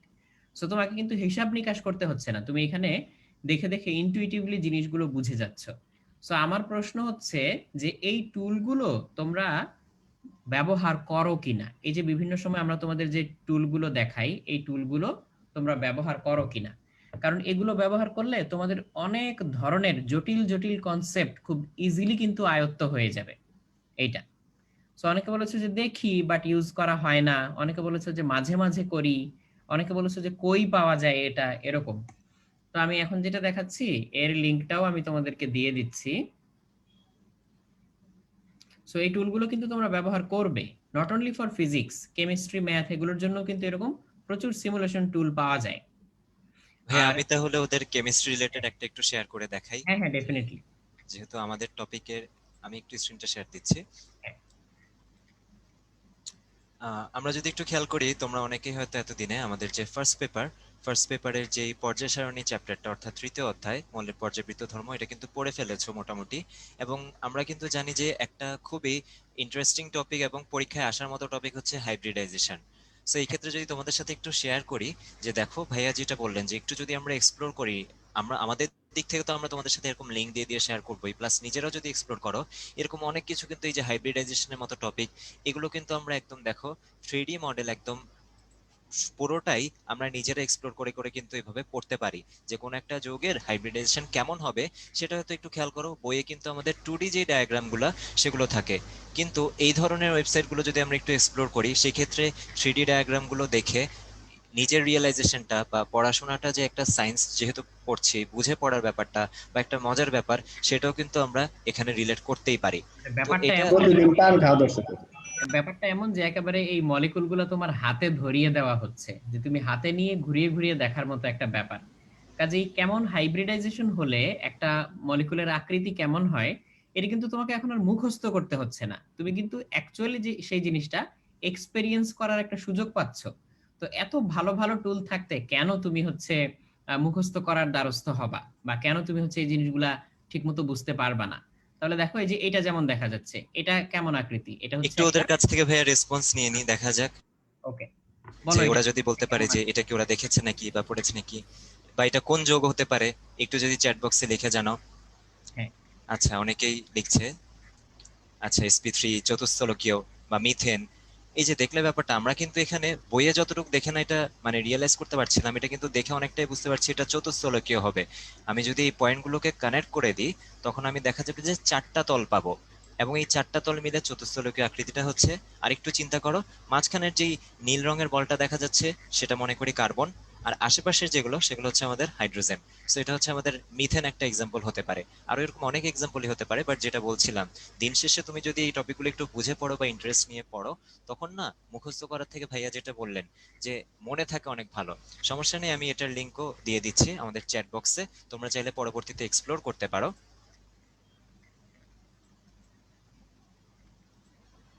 আচ্ছা, আমি লিঙ্কটা চ্যাট বক্সে দিয়ে দিয়েছি, আমি এখন তাহলে স্ক্রিন শেয়ারটা অফ করছি।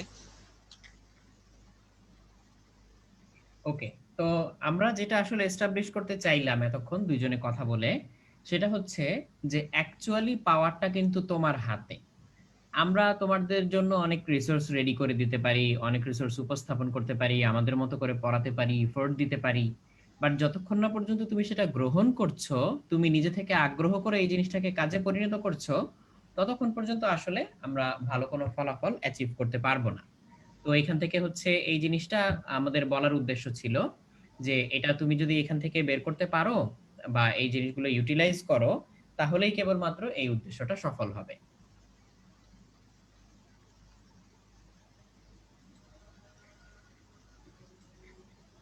আচ্ছা, চতুর্থ পর্ব শেষে কি হলে তোমাদের জন্য ভালো হবে, এটা হচ্ছে এখানে একটা ছোট্ট একটা পোলের কোশ্চেনের মধ্যে দেওয়া।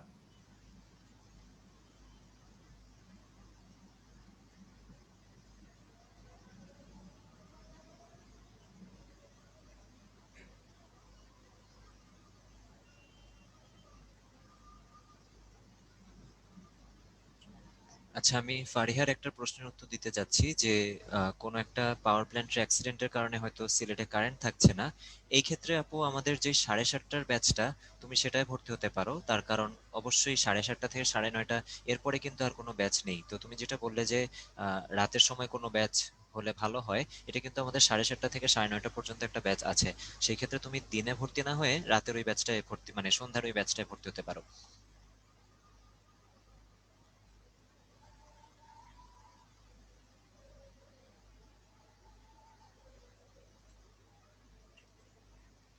আচ্ছা, আমাদের এখানে মোটামুটি রিভিশন প্লাস মডেল টেস্টের দিকে দেখা যাচ্ছে যে ভোটটা বেশি আসছে, তারপর বাংলা ইংলিশ কোর্স, দ্বাদশ শ্রেণী একাডেমিক কোর্স সবচেয়ে কম।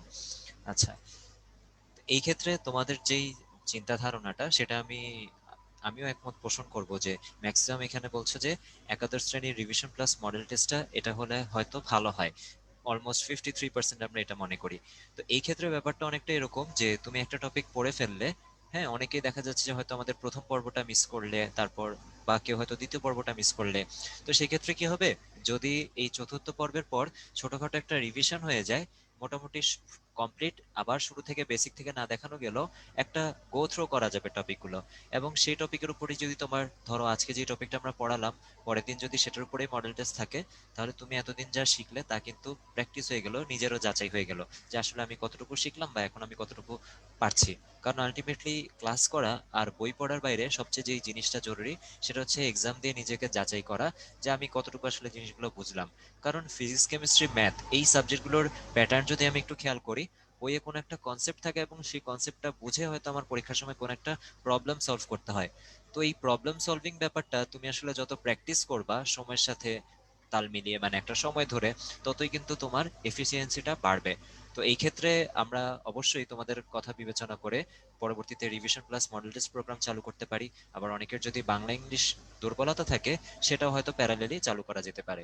আর যেটা হচ্ছে দ্বাদশ শ্রেণীর একাডেমিক কোর্স, সেটাও শুরু করা যেতে পারে। সেই ক্ষেত্রে হচ্ছে যে আমার মনে হয় যে আগে যদি এই ফার্স্ট ইয়ারে পড়াশোনাগুলো সেগুলো একবার রিভিউ করে পরবর্তীতে যদি সেকেন্ড ইয়ারের প্রোগ্রামটা শুরু করা যায়, তখন আরো বেসটা স্ট্রং হবে। যেহেতু রাতুল ভাইয়া বললেনই যে ফার্স্ট ইয়ারের পড়াশোনার বেসটা বা বেসিকটা অনেকটুকুই কাজে লাগে হচ্ছে সেকেন্ড ইয়ারে। এই ব্যাপারে আমি একদম সম্পূর্ণ একমত। তাহলে আমরা পোলটা ইন করে দিচ্ছি।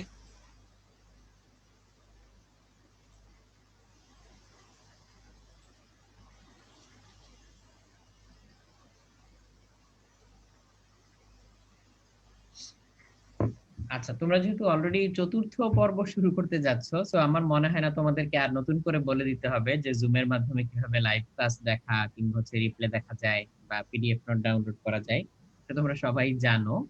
বাট আমি জাস্ট আলাদা করে একটু মনে করিয়ে দিব, আমাদের যে এক্সামের সিস্টেমটা, তাতে সিকিউ এমসিকিউ দুটোই যেহেতু খুব গুছানো থাকে।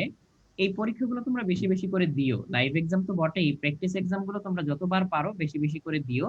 কারণ তাতে তোমার নতুন করে প্র্যাকটিস হওয়ার পাশাপাশি আবার আরেক দফা পড়াও হয়ে যায়। কারণ যেগুলো যেগুলো ভুল হয় নিচে কিন্তু ভুল শুধরে দেওয়ার জন্য নতুন করে হচ্ছে সলিউশন হিন্টস বা হচ্ছে সমাধান এগুলো থাকে। তো এই জন্য হচ্ছে তোমরা এই পরীক্ষাগুলো বেশি বেশি করে দিবে, যাতে তোমার এই পরীক্ষা দেওয়ার মাধ্যমে আরো এক দফা বাড়তি পড়া হয়ে যায়। তো এটা আমি একটু তোমাদেরকে সবাইকে একটু মনে করিয়ে দিচ্ছি। আর লাইভ এক্সাম গুলো যেহেতু হচ্ছে সিকিউ, তো সিকিউ পরীক্ষাটা যেহেতু বারে বারে দেওয়া যায় না, তাই এটা কিন্তু প্লিজ মিস করো না। আর ভাই আরেকটা যেটা ওদের সাজেশন ছিল, আমাদের ক্লাস নোটগুলো মানে যে স্লাইডগুলো ওগুলো ব্ল্যাক হলে ভালো হয়। এটা তোমাদের জন্য একটু বলে রাখতে চাই। তোমাদের যে নতুন কালকে থেকে যে ক্লাস শুরু হচ্ছে, ইনশাল্লাহ তোমাদের প্রত্যেকটা সাবজেক্টের স্লাইডগুলোই এখন ব্ল্যাক স্লাইডে নেওয়া হবে। তার কারণ এটা তোমরা বুঝো, দেখা যাচ্ছে যে একটা হোয়াইট স্ক্রিনের দিক থেকে যেহেতু লাইটটা অনেক বেশি এমিট হয়, এই ক্ষেত্রে আমি 1.5 ঘন্টা 2 ঘন্টা তাকিয়ে থাকা অনেক ক্ষেত্রে টায়ারিং। প্লাস আমরাও সারাদিন ক্লাস নিয়ে দেখা যাচ্ছে আমাদের জন্য সেটা টায়ারিং হয়। তো এটির জন্য মোটামুটি মনে করো আমাদের চোখের কথা চিন্তা করে আমরা সামনে থেকে, প্লাস তোমাদের সাজেশনের উপর আগের দিনও তোমরা অনেকে বলেছিলে, এই রিকোয়েস্টটা আমরা রাখছি, কারণ এটা সবার জন্য আসলে বেনিফিশিয়াল হবে। আর দেখা যাচ্ছে যে ব্ল্যাক স্লাইডে অনেক সময় অনেক টপিক আরো সুন্দর সুন্দর ডায়াগ্রাম বা ছবির মাধ্যমেও দেখানো যায়। তো সেই ক্ষেত্রে ইনশাল্লাহ আমরা আশা করতে পারি কালকে থেকে সবগুলো সাবজেক্টের স্লাইডই ব্ল্যাক স্লাইডে হবে। তো সবাইকে এজন্য আর কি জানিয়ে রাখলাম। আরেকটা ব্যাপার হচ্ছে, একজন লিখলে যে ব্ল্যাক স্লাইড প্রিন্ট করা যায় না, এখানে একটু কথাটা বলি ভাইয়া। যদি প্রিন্ট করা না যায়, সেই ক্ষেত্রে ব্যাপারটা আরো ভালো। তার কারণ কি, ব্যাপারটা হচ্ছে এরকম যে আমরা কিন্তু পিডিএফ এ অ্যানোটেট করছি, কোন একটা ম্যাথ আমরা প্রবলেম সলভ করে দিলাম, সেটা কিন্তু ভাইয়ার সলভ করা হলো, কিন্তু তুমি কিন্তু ওই ম্যাথ দেখে কিন্তু এরপর পেরে যাবা না। ওইটা তোমার সলভ করা হবে শুধুমাত্র যখন তুমি নিজে হাতে সেটা প্র্যাকটিস করবে। তো এই ক্ষেত্রে এই অ্যাডভান্টেজটা আসলে না থাকলেই বেটার। তার কারণ পিডিএফ তো তুমি দেখতেই পারছো, পিডিএফ থেকে তুমি ক্লাস নোটটা দেখে এরপর নিজের নোট বানাও। নিজে যদি হাতে না লিখে একটা ম্যাথ প্র্যাকটিস না করো বা একটা বিক্রিয়া যদি না লিখো, কখনোই সেটা মুখস্থ হবে না বা সেটা তুমি বুঝে পড়তে পারবে না। তো এই ক্ষেত্রে জিনিসপত্রগুলো প্রিন্ট করে খামাখা ওই দিকেও একটা এক্সট্রা খরচ, সেটাও অ্যাভয়েড করা যায়। কারণ বইয়ের জিনিসই কিন্তু, বইয়ের জিনিসই আমরা অ্যানোটেট করে পড়াচ্ছি। তো আমাদের করা ম্যাথটাই তুমি যদি নিজের হাতে করো, তাহলে সেটা তোমার জন্য ভালো হয় না? আমি যদি এই ক্ষেত্রে একটু শেয়ার করি, আমরা যখন সেকেন্ড ইয়ারের একটা প্রোগ্রামে আমরা অর্গানিক কেমিস্ট্রি যখন পড়ালাম, সেই ক্ষেত্রে আমরা আমাদের যে স্টুডেন্টদেরকে সেকেন্ড ইয়ারে তোমাদের এক ব্যাচ সিনিয়র যারা, তাদেরকে এরকম রেগুলার কোন একটা টপিক পড়ানোর পরে বলে দিতাম যে তোমরা এই টপিকটার উপর সুন্দর করে হ্যান্ড নোটটা করে ফেলো, যেটা তোমার নিজের নোট থাকবে একদম শুরু থেকে শেষ পর্যন্ত। সেটা তুমি মানে নর্মাল সিম্পল নোটও করতে পারো বা বিভিন্ন কালি ইউজ করে ইন্টারেস্টিং করে করতে পারো। তখন কি হবে, যে যে একবার নোটটা করলো সেটা কিন্তু তার জন্য শিখাটা অনেক ভালো মতো হয়, আর ভবিষ্যতে সে যখন পড়তে যাবে পুরো পড়াটা তার কাছে গোছানো থাকবে। এবং সে তার ওই যে অনেক সময় এরকম হয় যে তোমাদের এক এক বইয়ে এক এক ইনফরমেশন, দুই তিনটা রাইটারের বই দেখে কিন্তু সেখান থেকে তার ইনফরমেশন গুলো নেওয়া লাগবে না, তার নিজের বানানো যে ক্লাস নোট সেটাই কিন্তু সে পরীক্ষার আগে দেখে সুন্দর মতো প্রিপারেশনটা নিয়ে নিতে পারবে। এবং আমরা প্রচুর প্রচুর রেসপন্স পাই, দেখা যাচ্ছে যে অনেকেই একদম কমপ্লিট অর্গানিক কেমিস্ট্রি সুন্দর মতো নিজের হাতে নোট করে কিন্তু আমাদের কাছে পাঠিয়েছিল তখন। তো এটা আশা করি তোমাদের সাথে যখন ক্লাস শুরু হবে তোমাদের কাছ থেকেও আমরা এরকম চাবো যে ক্লাস নোট আমরা একটা টপিক পড়াচ্ছি, যে তুমি তোমার নোটটা আমাদের সাথে শেয়ার করো। এবং এই ধরনের কিছু নোট আমরা ক্লাসে বাকিদের সাথে যখন শেয়ার করলাম, তখন দেখা গেল কি বাকিরাও আসলে ইন্সপায়ার্ড হলো, যে তারাও ভাবলো আচ্ছা এরকম একটা নোট যদি আমার নিজের হাতে করা থাকে তো সেই ক্ষেত্রে আমার জন্য সেটা ভালো হবে, আমারও প্র্যাকটিসড হয়ে যাবে। তো আমি আসলে এটাই সাজেস্ট করবো, যদি আমাদের এই নোটটা প্রিন্ট না দেওয়া যায় সেটা আসলে তোমার জন্য ভালো, কারণ আমরা এমন কিছু আমাদের স্লাইডে বা পিডিএফ এ থাকে না যেটা কিনা একদম বাইরের বা আউট অফ কনটেক্সট বা অনেক ইররিলেভেন্ট। সবকিছু বইয়ের জিনিসই একটু সুন্দর করে হয়তো গোছানো থাকে, আর এই গোছানোটাই তুমি নিজের হাতে করলে সবচেয়ে বেস্ট হয়।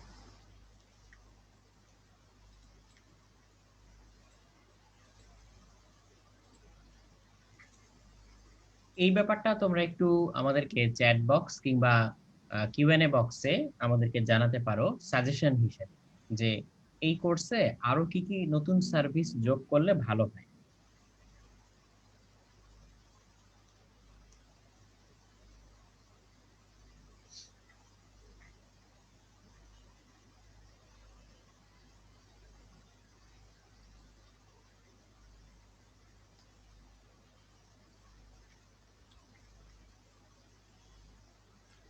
আচ্ছা, তোমাদের কাছ থেকে আমরা বেশ কিছু সাজেশন পাচ্ছি। আচ্ছা, যেমন একজন বলেছে যে ভাইয়া একদিনে একটা ক্লাস না নিয়ে দুইটা ক্লাস নেওয়া। এক্ষেত্রে ভাইয়া তোমাদের অনেকের কিন্তু কলেজেরও ক্লাস চলে, তো দেখা যায় যে তোমাদের কলেজের যেই টাইমটা ক্লাস হচ্ছে তোমরা কিন্তু তার অল্টারনেট ব্যাচ টাইমে ভর্তি হচ্ছ। তো এমনিতেও আমাদের ক্লাসগুলো মোটামুটি 1.5 থেকে 2 ঘন্টা হয়। তাহলে দেখো আমাদেরকে যদি তোমার এখানে 2 ঘন্টা 2 ঘন্টা 4 ঘন্টা টাইম দেওয়া লাগে, তাহলে তুমি কলেজের ক্লাস কখন করবা বা নিজের পড়াটাই বা কখন পড়বা? তো এই ক্ষেত্রে আমার মনে হয় যে একটা ক্লাসই আসলে যথেষ্ট। আর তাছাড়া একদিন পরপর যেহেতু ক্লাস হচ্ছেই, প্রত্যেকদিন যদি 4 ঘন্টা ক্লাস করো, সেটা নিজের শিখার থেকে বেশি দেখা যাবে যে একটা এক্সট্রা বার্ডেন বা প্রেশার হয়ে যাবে তোমাদের উপর। আচ্ছা, ডেইলি কন্টেন্টস একটু কমালে ভালো হয়। এটা হয়তো ডিপেন্ড করে এক একটা লেকচারের উপর বা এক একটা টপিকের উপর, কোনো সময় অনেক বেশি দেওয়া হয় না বা অনেক কম না। দেখা যায় যে কোনো কোনো ক্ষেত্রে ওই পার্টিকুলার টপিকটা আজকে যতটুকু শুরু করলাম, সেটা যদি তার সাথে রিলেভেন্ট টপিকটা ওই দিনই শেষ করে দেওয়া যায় তাহলে বেটার হয়। তার কারণ দেখা যাচ্ছে কি আজকে আমি কেমিস্ট্রির, ধরো অর্গানিক কেমিস্ট্রির কথা যদি বলি, জৈব যৌগ যে চ্যাপ্টারটা পড়াচ্ছি, যে টপিকটা পড়াচ্ছি, সেটার সাথে পরবর্তী টপিকটাও রিলেটেড। এখন সেটা যদি আমি এক সপ্তাহ পরে যে আবার পড়াই, তখন না দেখা যায় যে তোমাদেরও রিলেট করতে কষ্ট হয়। তো সমস্যা নেই, আমরা এটাকে একটা পরামর্শ হিসেবেই নিলাম। আমরা চেষ্টা করব যে আমাদের লেকচারগুলো যাতে 1.5 থেকে 2 ঘন্টার মধ্যে যতটুকু তোমাদের সবার জন্য নেওয়ার মতো হয়, বুঝার মতো হয়, ওভাবেই রাখার।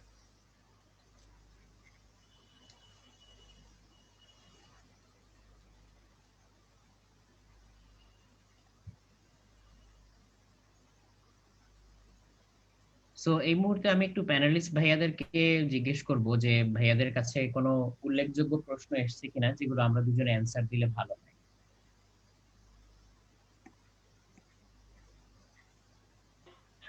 রাতুল ভাইয়া, জি ভাইয়া। আজকে ওই ম্যাক্সিমামই যারা হ্যান্ড রাইজ করতেছে তাদের কাছ থেকে একদম লাইভ কোশ্চেন নিয়ে অ্যান্সার দিলে মনে হয় ভালো হইতো। আচ্ছা, কারণ আমি যে ধরনের কোশ্চেন আসছে এগুলার ম্যাক্সিমাম অ্যান্সার আমরা দিতে পারছি। হ্যাঁ, আমাদের যারা প্যানেলিস্টে ছিল বা আমাদের টিম মেম্বার যে ভাইয়ারা আছেন তারা দিয়ে দিচ্ছেন। আমার মনে হয় আপনি মাইক্রোফোন অন করে যারা কথা বলতে চায় তাদের হ্যালো। প্রশ্নের অ্যান্সার দিলে ভালো হবে। হ্যাঁ, সিফাত। হ্যালো, আসসালামু আলাইকুম ভাইয়া। ওয়ালাইকুম সালাম সিফাত। ভাই আমার কথাটা হচ্ছে যে চতুর্থ পর্ব শেষ হওয়ার পরে হ্যালো হ্যাঁ সিফাত, বুঝতে পারছি না, আরেকবার বলবা? হ্যালো, হ্যাঁ, হ্যালো, সিফাত। হ্যাঁ সিফাত, আরেকবার যদি বলো তাহলে বুঝতে পারবো আমি। ভাইয়া চতুর্থ পর্ব শেষ হওয়ার পরে হ্যাঁ হ্যাঁ। হ্যাঁ হ্যাঁ, শোনা যাচ্ছে ভাইয়া। আমাদের যদি কয়েক মাস ব্রেক দেওয়া হতো, মানে ওই সময়টাতে আমরা আগের টপিক গুলো কভার করতে পারতাম, তাহলে কি ভালো হতো আর কি। আচ্ছা, এটা তুমি তো চাইলে ব্রেক নিতেই পারো, কিন্তু তোমার কি সত্যি সত্যি মনে হয় যে ব্রেক দিলে সবাই তার মধ্যে সিরিয়াসলি পড়াশোনা করবে? মানে চাপের মধ্যে থাকলে তো একটা পড়া আলাদা এমনি ব্রেক নিলে হয়। কি চাপে রাখা যাবে? না না না। আরেকটা ব্যাপার হচ্ছে ভাইয়া, কয়েক মাস ব্রেক কিন্তু প্র্যাকটিক্যাল না। ওই কয়েক মাস ব্রেকের পর তুমি যখন আবার পড়তে আসবা, দেখা যাবে যে তুমিও পড়াশোনা চিনতেছো না, পড়াশোনা তোমাকে চিনতে পারতেছে না। তো এই ক্ষেত্রে যেটা তুমি ব্রেকের কথা বললা, সেটা হচ্ছে ধরো আমরা যেমনটা প্ল্যান করছি যে এই পর্বটা শেষ হওয়ার পর আমরা হয়তো একটা রিভিশন পর্ব করলাম। তো তোমার যদি পড়াশোনাগুলো আগে থেকে ঠিক মতো করা থাকে, তুমি হয়তো রিভিশন পর্বটা স্কিপ করতে পারো সেই ক্ষেত্রে। এটা হচ্ছে ভাইয়া যেটা বললেন যে ব্রেকের ব্যাপারটা পুরোটাই মানে তোমার ফ্রিডম, তোমার অপশনাল, কিন্তু যে আমি এটা করলাম ওটা করলাম না। বুঝতে পারছি ভাইয়া? হ্যাঁ ভাইয়া। আচ্ছা, ভাইয়া থ্যাংক ইউ। আরেকটা প্রশ্ন আছে হ্যাঁ যে ভাইয়া আমাদের যে রেকর্ড ভিডিও গুলো আমরা দেখি, ওইগুলোতে মানে ইউটিউবের মতন মানে 10 সেকেন্ড করে স্কিপ করা যায়, এরকম সুবিধা রাখতে ভালো হইতো আর কি। আচ্ছা, আমরা তাহলে এটা মাথায় রাখলাম। চেষ্টা করা হবে আমাদের দিক থেকে। যদি এটা অ্যাড করা সম্ভব হয় তাহলে আমরা অবশ্যই অ্যাড করে দিব। মানে অনেকদিন ধরে বলা হইতেছে যে এটা হবে, মানে এখনো তো হইতেছে না, এই জন্য এখন আর ভাই কি। এগুলো আসলে বুঝতেই পারো, এগুলো আসলে টেকনিক্যাল ব্যাপার। তো আমরা যখন কোনো একটা কাজ করি তখন সেটা পারফেক্টলি করার চেষ্টা করি। তো এই ক্ষেত্রে মনে করো তুমি যেটা বললা 10 সেকেন্ড স্কিপ করে, এটা ভালো একটা সাজেশন। কারণ তুমি হয়তো ক্লাসে টপিকটা একবার পড়া হয়ে গিয়েছে, এরপর তুমি হয়তো জাস্ট রিপ্লাই করছো আরেকবার ক্লিয়ার হওয়ার জন্য, সেই ক্ষেত্রে তুমি কিছু জায়গায় স্কিপ করতেই পারো, ওই জন্য তোমার সাজেশনটা এরকম আসলো।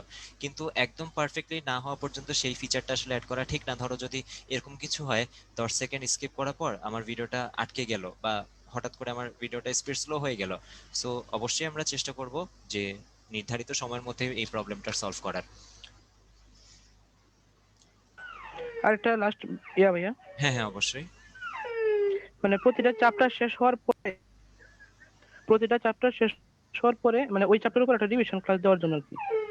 আচ্ছা, এটা ভালো একটা সাজেশন এবং আমরা অলরেডি কেমিস্ট্রিতে এটা ট্রাই করছি। আশা করি ভাইয়েরা যেহেতু এখানে সবাই আছেন, আমরা ফিজিক্স বা ম্যাথ বা বায়োলজি অন্যান্য সাবজেক্টগুলোতেও এটা অ্যাপ্লাই করতে পারবো। মানে কেমিস্ট্রির পাশাপাশি প্রতিটা সাবজেক্টের হ্যাঁ উপর হ্যাঁ, দিলে আর কি ওইটাই ভালো বললাম হয়। ভাইয়া, বাকিগুলো তো আমরা এটা চেষ্টা করব।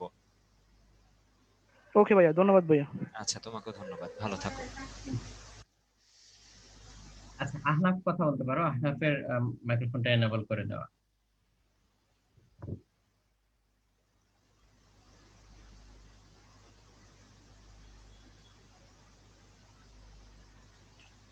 আহনাফ, তুমি কি শুনতে পাচ্ছো? তোমার মাইক্রোফোনটা এনেবল করা আছে, তুমি চাইলে আনমিউট করে কথা বলতে পারো। ফারদিন চাইলে কথা বলতে পারো। হ্যালো, আসসালামু আলাইকুম ভাইয়া। ওয়ালাইকুম আসসালাম ভাইয়া। আমি ভাইয়া উদ্ভাসে রেগুলার ক্লাস করি। এখন আমার একটা মানে সাজেশন বলতে পারেন এটা। সেটা হচ্ছে যে যখন প্রতিটা ক্লাসের শেষে যখন স্টুডেন্টদের থেকে কোশ্চেন নেওয়া হয়, তখন স্টুডেন্টের ভয়েসের পাশাপাশি ওয়েব ক্যামটাও রাখতে পারেন। মানে অনেক সময় থাকে, অনেক সময় হয় না যে মানে যেটা বলতে চাইতেছি অনেক সময় মুখে আসে না, এরকম একটা অবস্থা। তখন যদি আমরা কোনো কিছু দেখাতে চাই ওটার সাথে রিলেট করে, সেক্ষেত্রে এটা হেল্পফুল হতে পারে। এটা ভাই আমার ক্ষেত্রে অনেকবার হয়েছে, সেজন্য আর কি বললাম। অনেক সময় সেটা মুখে আসে না, বলতে পারি না, ওটার সাথে রিলেট করে কোনো কিছু দেখাতে চাই যাতে ওইটা মনে আসে, বা শিক্ষক সেটা বুঝতে পারে, মানে যে যার কাছে প্রশ্ন করতেছি সে। মানে এক্সাক্ট নেচারটা আমি আসলে এখনো বুঝতে পারিনি প্রবলেমটার। মানে হচ্ছে মানে আমি যদি ভয়েসের একটু পাশাপাশি বলি ওয়েব প্রসঙ্গত, ক্যামটা রাখা। ওর কথা হচ্ছে যে হয়তো ভয়েসের পাশাপাশি ওয়েব ক্যাম রাখলে ওর টিচারের সাথে কমিউনিকেট করতে হয়তো একটু ইজিয়ার হবে। এটা হয়তো মিন করেছো। হ্যাঁ হ্যাঁ, এটাই। এটা আসলে মেইনলি ব্যান্ডউইডথের কারণে রাখা হয় নাই। ও কারণ অনেকে আচ্ছা। যখন একসাথে ক্লাস করে তখন এই টু ওয়ে কমিউনিকেশনটা আসলে খুব রিসোর্স হেভি হয়ে যায় তখন।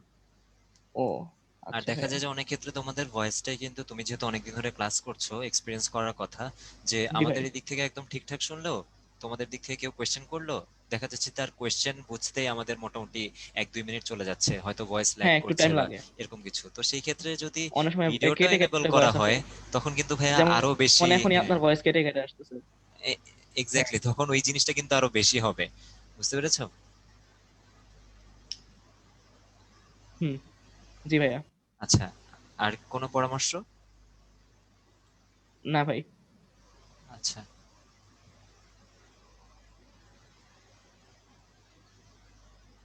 Thank you ফারদিনকে। এরপর ফাহিমকে দেখতে পাচ্ছি। ফাহিম, আসসালামু আলাইকুম ভাইয়া। ওয়ালাইকুম আসসালাম ভাইয়া। ভাইয়া আমার কলেজে ফিজিক্স ফার্স্ট পার্টের দশম অধ্যায়ের উপরে পরীক্ষা হবে আর কি সামনেই, এই জন্য আর কি যদি দশম অধ্যায়ের একটু প্রথমে পড়ানো যেত তাহলে খুব উপকার হতো আর কি, যদি এই বিষয়ে কিছু বলতেন। আচ্ছা, আমাদের এখানে মনে হয় শাহিন ভাইয়াও আছেন, আমাদের ফার্স্ট ইয়ারের কোঅর্ডিনেটর ভাইয়া। তো আমরা ব্যাপারটা একটু নোট রাখতে পারি। তুমি কোন কলেজের ভাইয়া? মিরপুর ফাহিম? কলেজ। আচ্ছা, তো যদি এমন হয় কোন একটা ফিজিক্স ক্লাসে তোমাদের কাছ থেকে যদি মতামতটা নিয়ে নেওয়া যায় যে আমরা নেক্সট কোনো ক্লাসে কি এই চ্যাপ্টারটা শুরু করতে পারি নাকি, সেই ক্ষেত্রে এটা সম্ভব। আর বাকিটা হচ্ছে যদি দেখা যায় যে ম্যাক্সিমামের ক্ষেত্রে অপিনিয়নটা দেখা যাচ্ছে তারা এখন শুরু করতে চাচ্ছে না, ওই ক্ষেত্রে একটু ডিফিকাল্ট হয়ে যেতে পারে। কারণ একসাথে আমরা অনেকজন ক্লাস করি, তো আর শুধু তুমি যেই টাইমটায় ক্লাস করছো সেটা না, সারাদিনে 5টা ক্লাসে অনেকজন ক্লাস করছে। তো এক এক কলেজে কিন্তু সিলেবাসটা আসলে এক এক রকম ভাবে পড়ানো হচ্ছে। যেমন আমরা কিন্তু আসলে ফার্স্ট ইয়ারে প্রথম পত্রে যে টপিকগুলো সেগুলোই পড়াই। আবার দেখা যায় যে কোনো কোনো কলেজে ফার্স্ট ইয়ারেই সেকেন্ড পেপার শুরু করে দেওয়া হয়। তো সেই ক্ষেত্রে কিন্তু এই জায়গাগুলোয় একটু মেনটেন করাটা টাফ হয়ে যায়, কারণ অনেক মানুষ একসাথে ক্লাস করছি, এক এক কলেজের কিন্তু এক এক রকম সিলেবাস। তো তোমার সাজেশন অনুযায়ী আমরা চেষ্টা করতে পারি সবার থেকে অপিনিয়ন নিয়ে ব্যাপারটা ইমপ্লিমেন্ট করা যায় নাকি। কিন্তু যদি কোনো কারণে এটা ইমপ্লিমেন্ট না করতে পারি, আশা করি তোমাকে আমি সীমাবদ্ধতা বুঝাতে পেরেছি যে কোন জায়গায় প্রবলেমটা হচ্ছে। বুঝতে পেরেছো কি ভাইয়া? জি ভাইয়া, বুঝতে পেরেছি, থ্যাংক ইউ। আচ্ছা, তোমাকে ধন্যবাদ।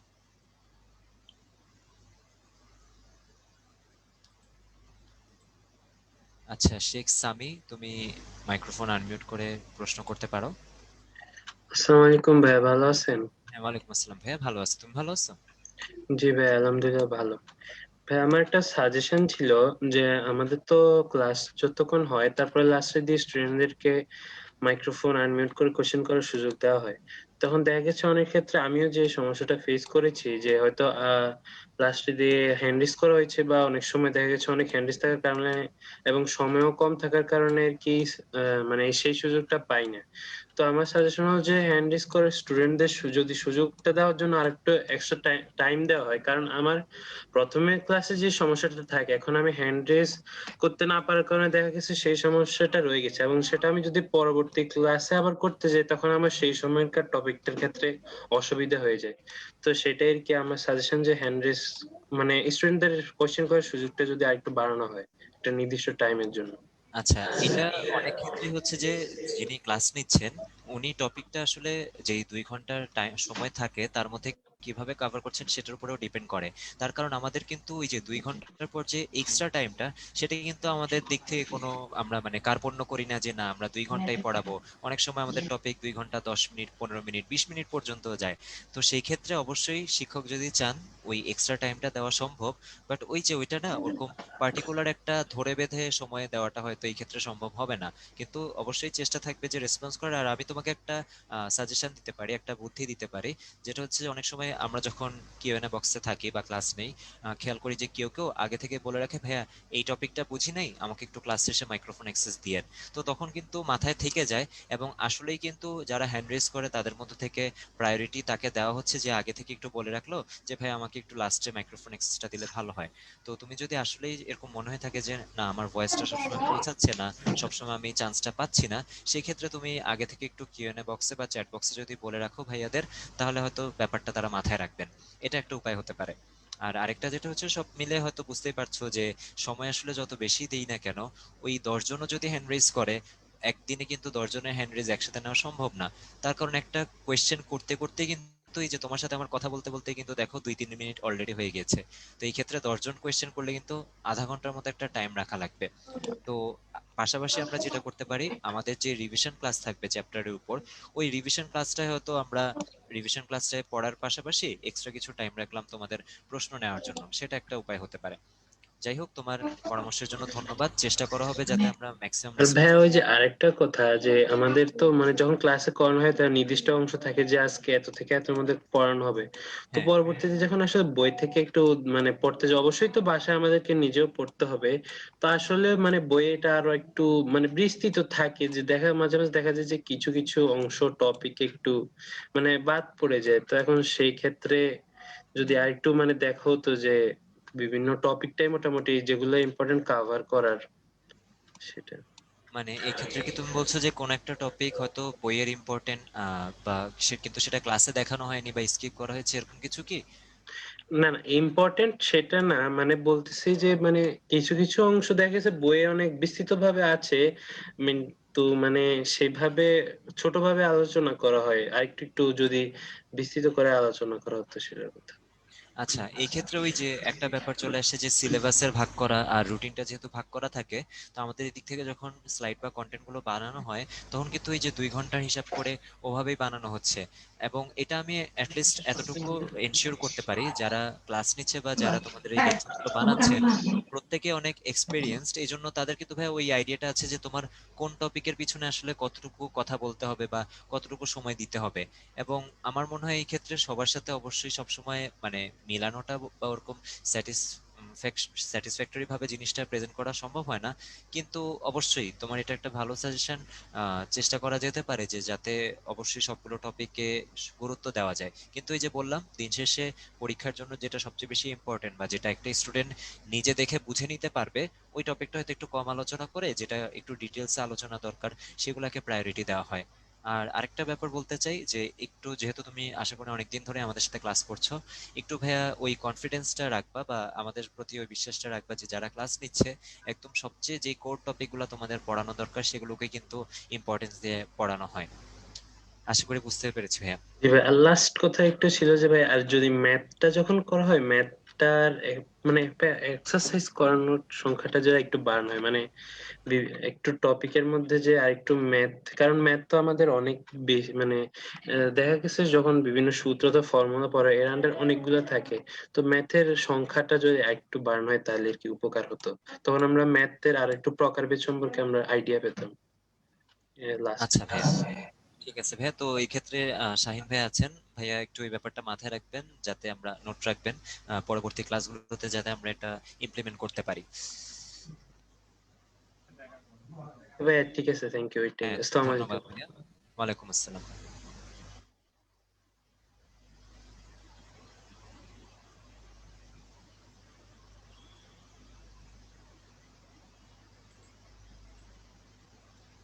খন্দকার, আচ্ছা, হ্যান্ড আবার, হ্যাঁ, খন্দকার হ্যালো, মুদাসির। আসসালামু আলাইকুম ভাইয়া। হ্যাঁ, ওয়ালাইকুম আসসালাম ভাইয়া, বলো ভাইয়া। যে ভাইয়া, যে একটা রিকোয়েস্ট ছিল যে ক্লাসের যে ভিডিওগুলো আপলোড করা হয় ওয়েবসাইটে, ওইখানে একটা আচ্ছা, কিউ&এ সেকশন যদি অ্যাড করা যেত আর কি। এটা আসলে যে তুমি জানো নাকি আমাদের একটা ফোরাম তৈরি করার কাজ অনেকদিন ধরেই আসলে চলছে, কিন্তু সেটা এখনো পারফেক্টলি বা প্রেজেন্টেবল ওয়েতে বানানো সম্ভব হয়নি দেখে লঞ্চ করা যায়নি। তো যেমন ওই যে বললাম না যে এটা যদি একটা নির্দিষ্ট গ্রুপ থাকে বা নির্দিষ্ট একটা প্ল্যাটফর্ম যদি থাকে যেখানে কোয়েশ্চেনগুলো তুমি করতে পারো, সেটা আসলে বেটার হয় একদম। তার কারণ দেখা যাচ্ছে যে এক একটা ক্লাস লেকচারের নিচে যেই তোমার কোয়েশ্চেন আনসার যে ব্যাপারগুলো থাকবে ওগুলা যদি থাকে, তখন সেটা রেসপন্স কারা করছে বা কোন সময় করছে ওই ব্যাপারগুলো না সেভাবে মেনটেন করা সম্ভব হবে না। এই জন্য ওরকম পার্টিকুলার আলাদা আলাদা ভিডিও ধরে না থেকে যদি ওভারঅল একটা কমন বা জেনারেল প্ল্যাটফর্ম থাকে সেটা বেটার হবে। এবং তোমরা তো মাত্র ফার্স্ট ইয়ারে, আমরা যেহেতু এটা ডেভেলপমেন্টের কাজ অনেকদিন হয়েছে শুরু করে দিয়েছি, আশা করি মানে সহসা না হলেও তোমরা যতদিন আমাদের সাথে আছো তার মধ্যে এটা ডেভেলপ হয়ে যাবে। এবং আমার মনে হয় আমি পয়েন্টটা বুঝাতে পেরেছি যে এটা একটু কি কি জন্য এটা একটু সময় সাপেক্ষ বা টেকনিক্যাল ব্যাপার। বুঝতে পেরেছো? জি ভাইয়া। আচ্ছা ভাইয়া, ধন্যবাদ।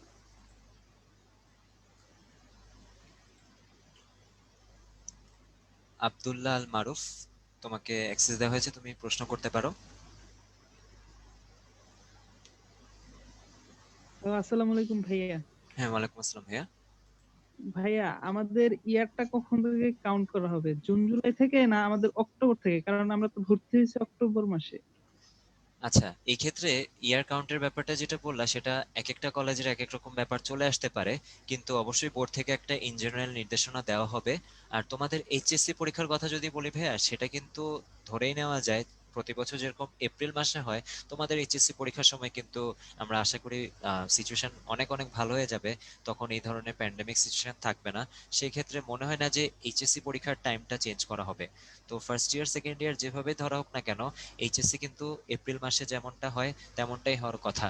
এবং আমি যদি বলি একটু ফ্লেক্সিবিলিটির কথা, হয়তো এক মাস এদিক সেদিক হতে পারে, কিন্তু একটু চিন্তা করতে হবে, কারণ এইচএসসি অ্যাডমিশনের পর একটা সময় দেওয়া হয়, ওই সময় অ্যাডমিশন কোচিং করার ব্যাপার থাকে, প্রিপারেশনের ব্যাপার থাকে, তারপর রেজাল্ট দিয়ে কিন্তু ভর্তি পরীক্ষাগুলো হয়।